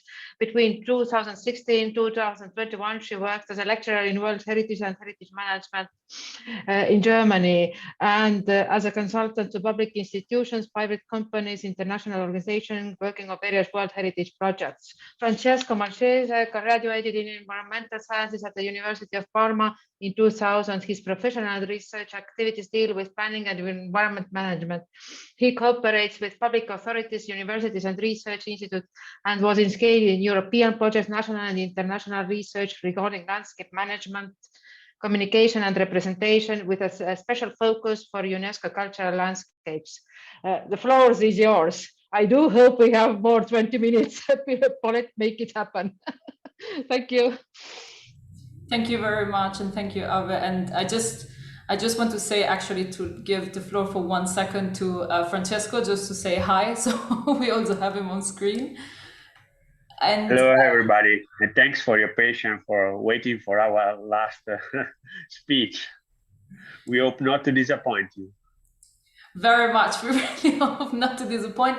We also need to have a little advertisement that Francesco and myself are both Italian, so we will go over time, maybe a minute or two, just for all of you to be ready that we will be speaking quite soon. But today, Francesco and I are here to talk about the Panorama Nature Culture Thematic Community, coastal heritage sites that are already part of the Nature Culture Thematic Community, and we will also have a focus on the site of Portovenere, Cinque Terre, and the islands, for which Francesco was one of the solution providers, so actually one of the authors that, together with the site manager, Nicoletta Portunato, prepared a solution, a case study for the Nature Culture Thematic Community.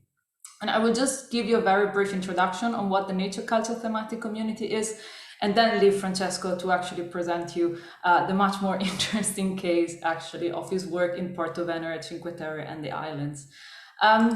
The Nature Culture Thematic Community addresses issues that are found at policy, at research, and at the practice levels in the implementation of the World Heritage Convention and in the wider heritage field. We are talking about an online platform that collects case studies coming from different fields, coming from nature conservation, in our case, coming from the field of heritage, both natural and cultural heritage. And the aim of this community is particularly also to bridge some of the gaps, or actually to begin to think a little bit more in depth about some of the gaps that exist in our work, especially when we are dealing with heritage.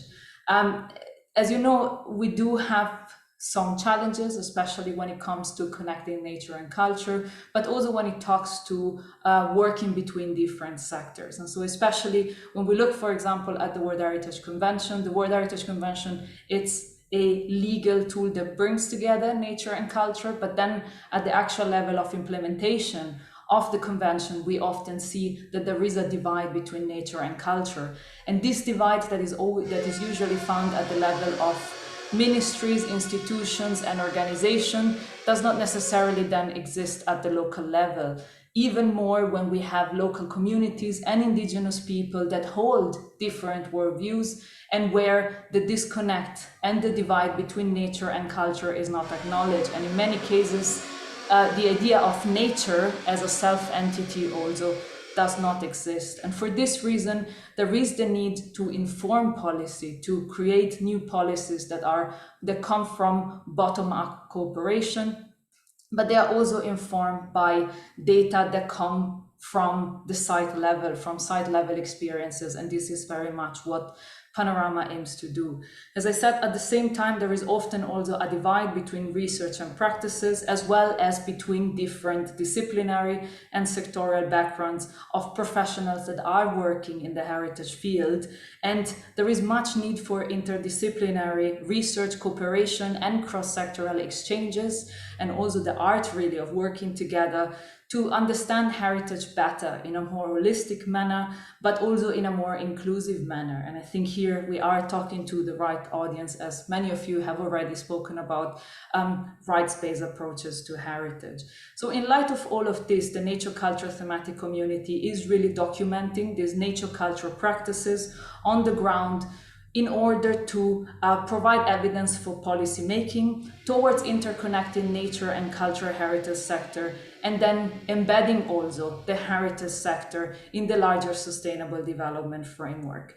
In this case, also one thing that I can say is that the nature culture thematic community really focuses on sharing case studies where the interlinkages between nature, culture, and people are not only acknowledged, but they contribute to the effective management of heritage places.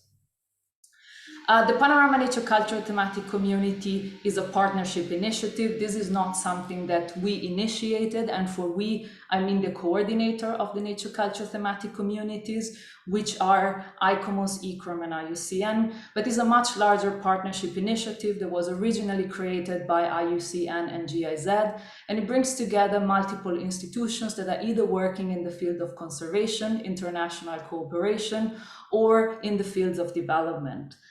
The platform works on the basis of the fact that there are solutions, there are positive approaches that are implemented at the site level, and the acknowledgement that we do spend an awful lot of amount of time trying to reinvent the wheel, but there is so much we can learn from one another, from each other's work. And here what we see is that the platform really looks and works with these two profiles.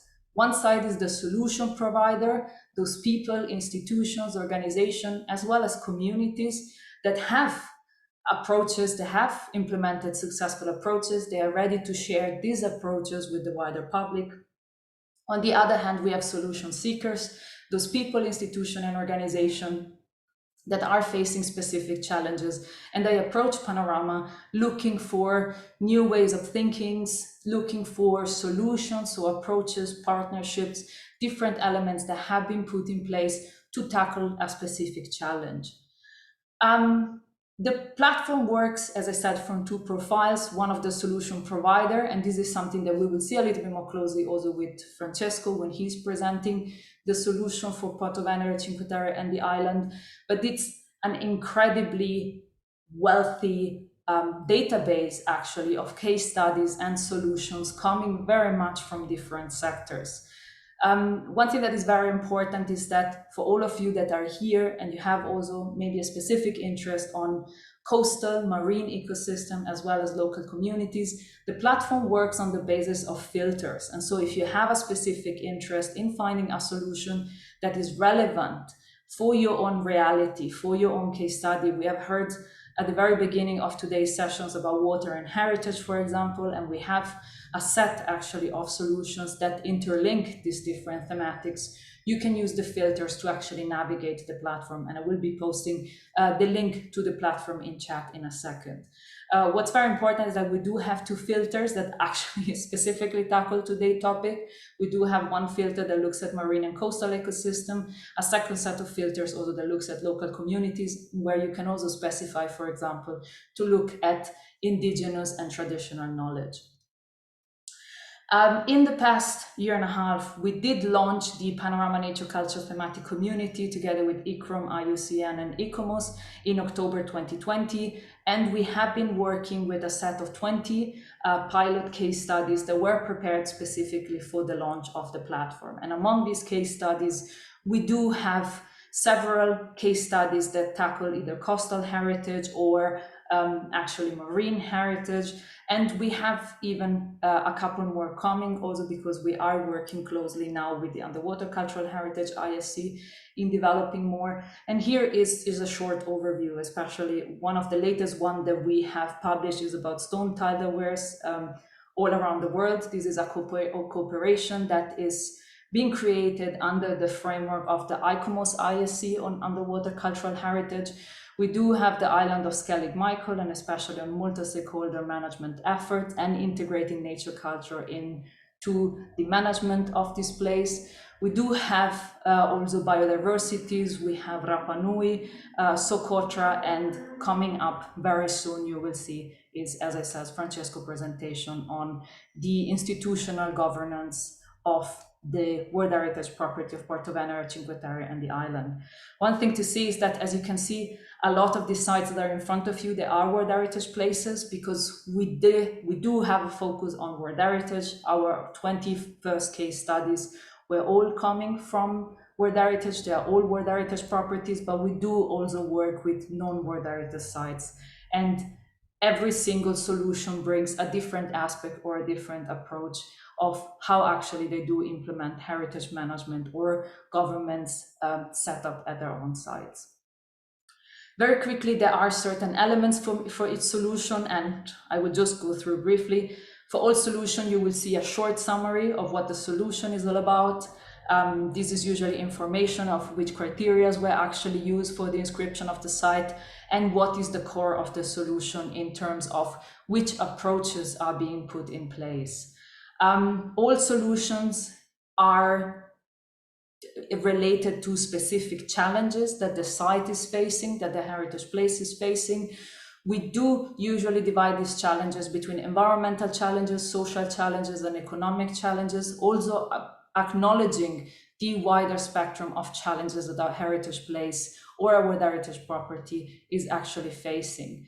Every solution, in order to be a solution, so in actually to be to have a real impact and to be considered a positive approach, has a set of beneficiaries, and this set of beneficiaries can go from the local communities of the site to actually a state party, a ministry, a national government, to also what could be, for example, international organization. And you will see in the range of solutions that different solutions tackle different beneficiaries. Of course, one of our main focuses, because we do look specifically at place-based and people-centered approaches, highlighting this relationship between nature, people, nature, and culture, is that the beneficiaries are especially the aspect of people and the site. The main elements of every solutions are building blocks. Just to explain quickly what building blocks are, I always say, you know, one of the easiest way to think about We have 10 minutes. We have 10 minutes. Think back at when you were actually playing with your Lego, and you can see here, for example, you know, that you need different elements actually to put in place a successful solution. And these are replicable elements that can be taken up by different sites and implemented within their own realities. These are the key component of a solution. They can be recombined and replicated in other sites within other contexts, and they also allow to understand what can be reused and how it can be reused. Today, specifically on this aspect, we have a third category of user that has been officially recognized within the platform, which is the solution uptaker. And the solution uptaker are those that have actually implemented other solutions within their own sites, within their own realities. And today they can actually talk about it, what worked, what didn't work. And we see that we are actually really building a community of practice in the wider sense. Last but not least, the element that is particularly important, solutions have to talk about the impact. So the actual impact that the solution has on the ground. A great approach that is put in place but has no impact is not a solution. A solution will have an impact for its specific identified beneficiaries. Here is just the set of criteria that we're using for the nature culture thematic community. There's a thematic relevance, the aspect of having an impact. We're talking about the building blocks and be specific to our criteria. There are a set already of 30 solutions that are part of the nature culture thematic community. We're working on more. And we do also have a workshop coming up for those of you that are interested in participating actually in the nature culture thematic community. But I think the best way to really present it is actually to give back the floor to Francesco, because this is really one of our exceptional solutions, and he will give you a better overview. You have 8 minutes, Francesco.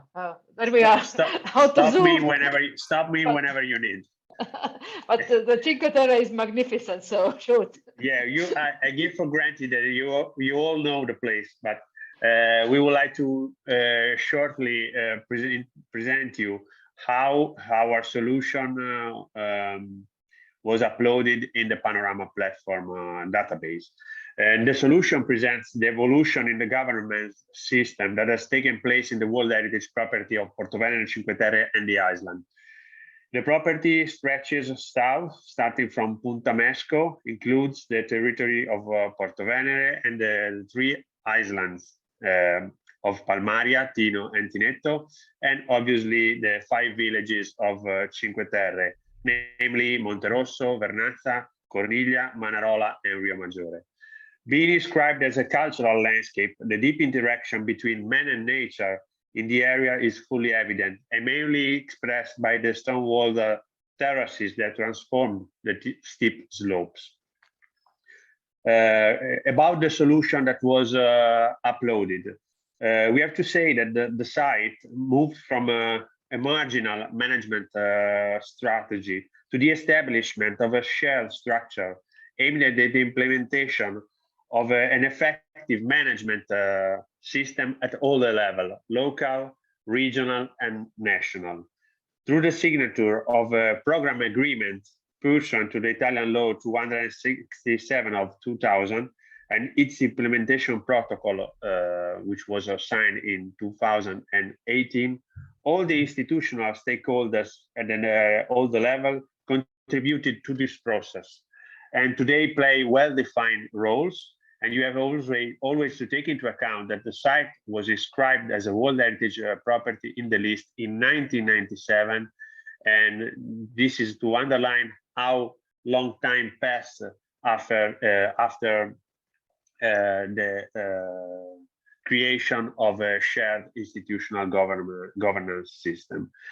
The functioning of the activities is guaranteed by the established UNESCO office, already mentioned by Nicole, that acts as the main coordinating body for the management of the site for the everyday activity, I would like to say. And the responsible for it is the architect Nicoletta Portonato, who is the author of the solution uploaded in the platform.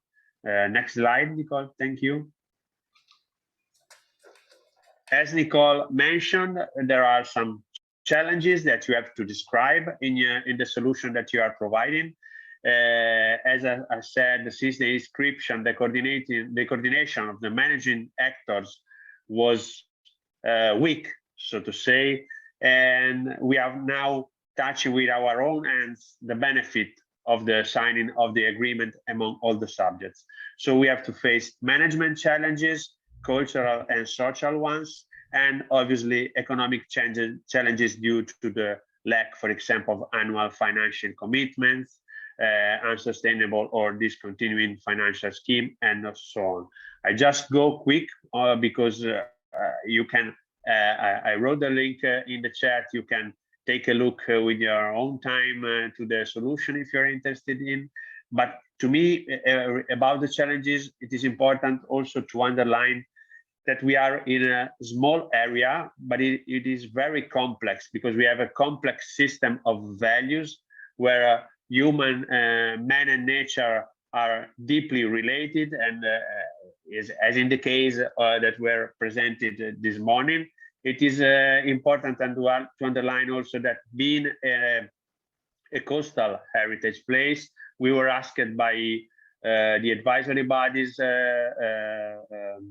to define also a marine buffer zone, which was not defined at the beginning, and it was recently approved in July this year. So there is also a complex legal and institutional framework.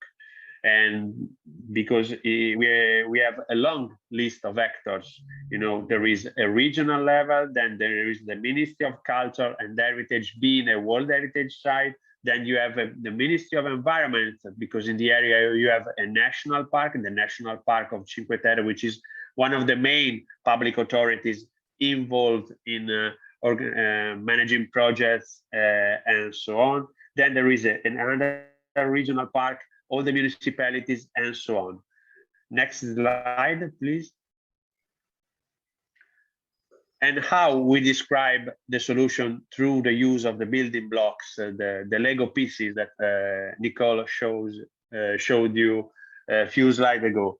In 2016, as I told you, all the public authorities agreed on the shared institutional structure, which is described in the building block 1.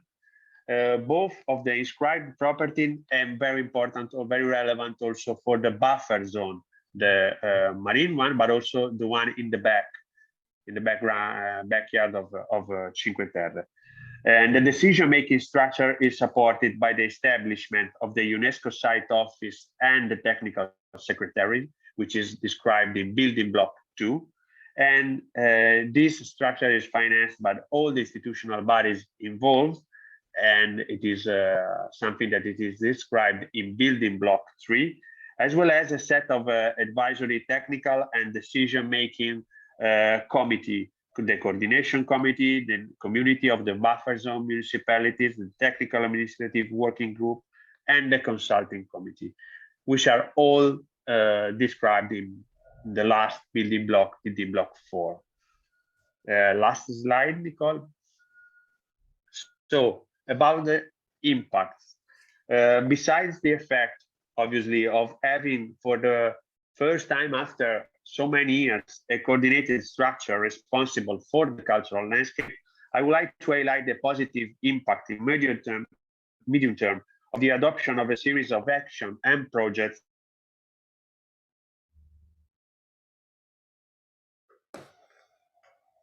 the traditional knowledge, mainly thanks to the National Law 77 of 2006 that in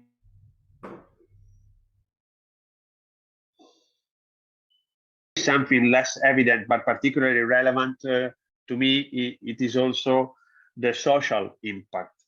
This governance structure is a chance to work more efficiently with the local communities, with all the stakeholders that are directly or indirectly involved in the site. So the interaction between nature and man is at the heart of the site.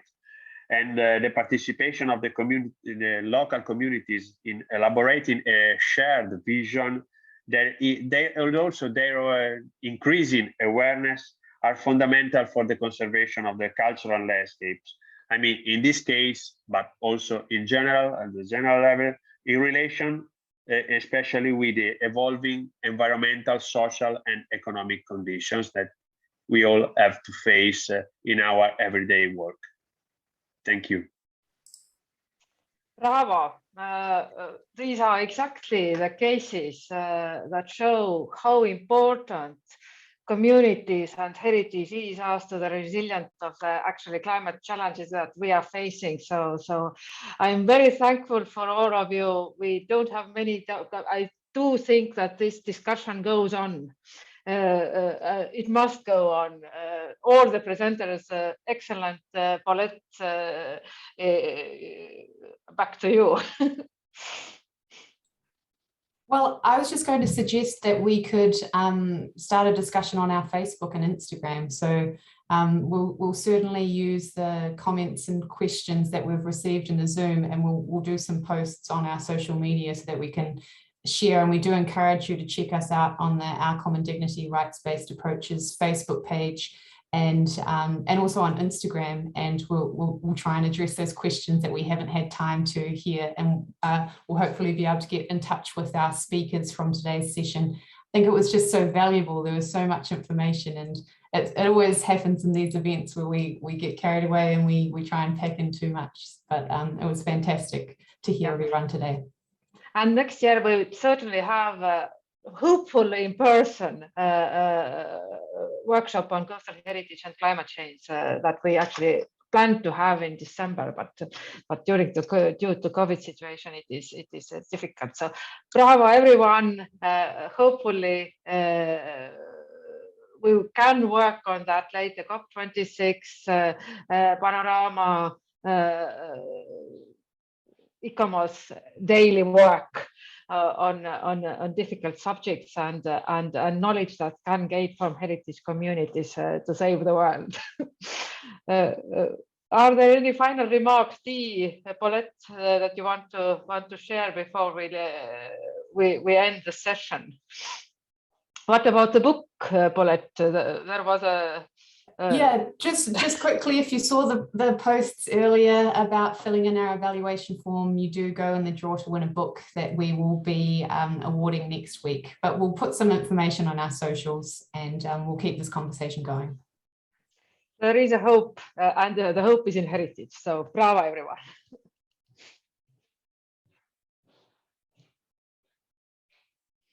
And thanks to all of our team that made the webinar possible.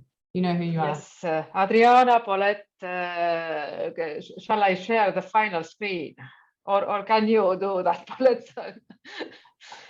With all the names of the organizers, because that was only one session of our Common Dignity Heritage Thursdays.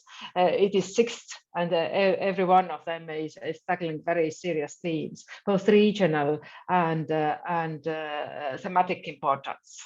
But thank you, and for those who are having Thanksgiving Day, I hope you're very pleasant dinner among your close ones. See you soon. Bye.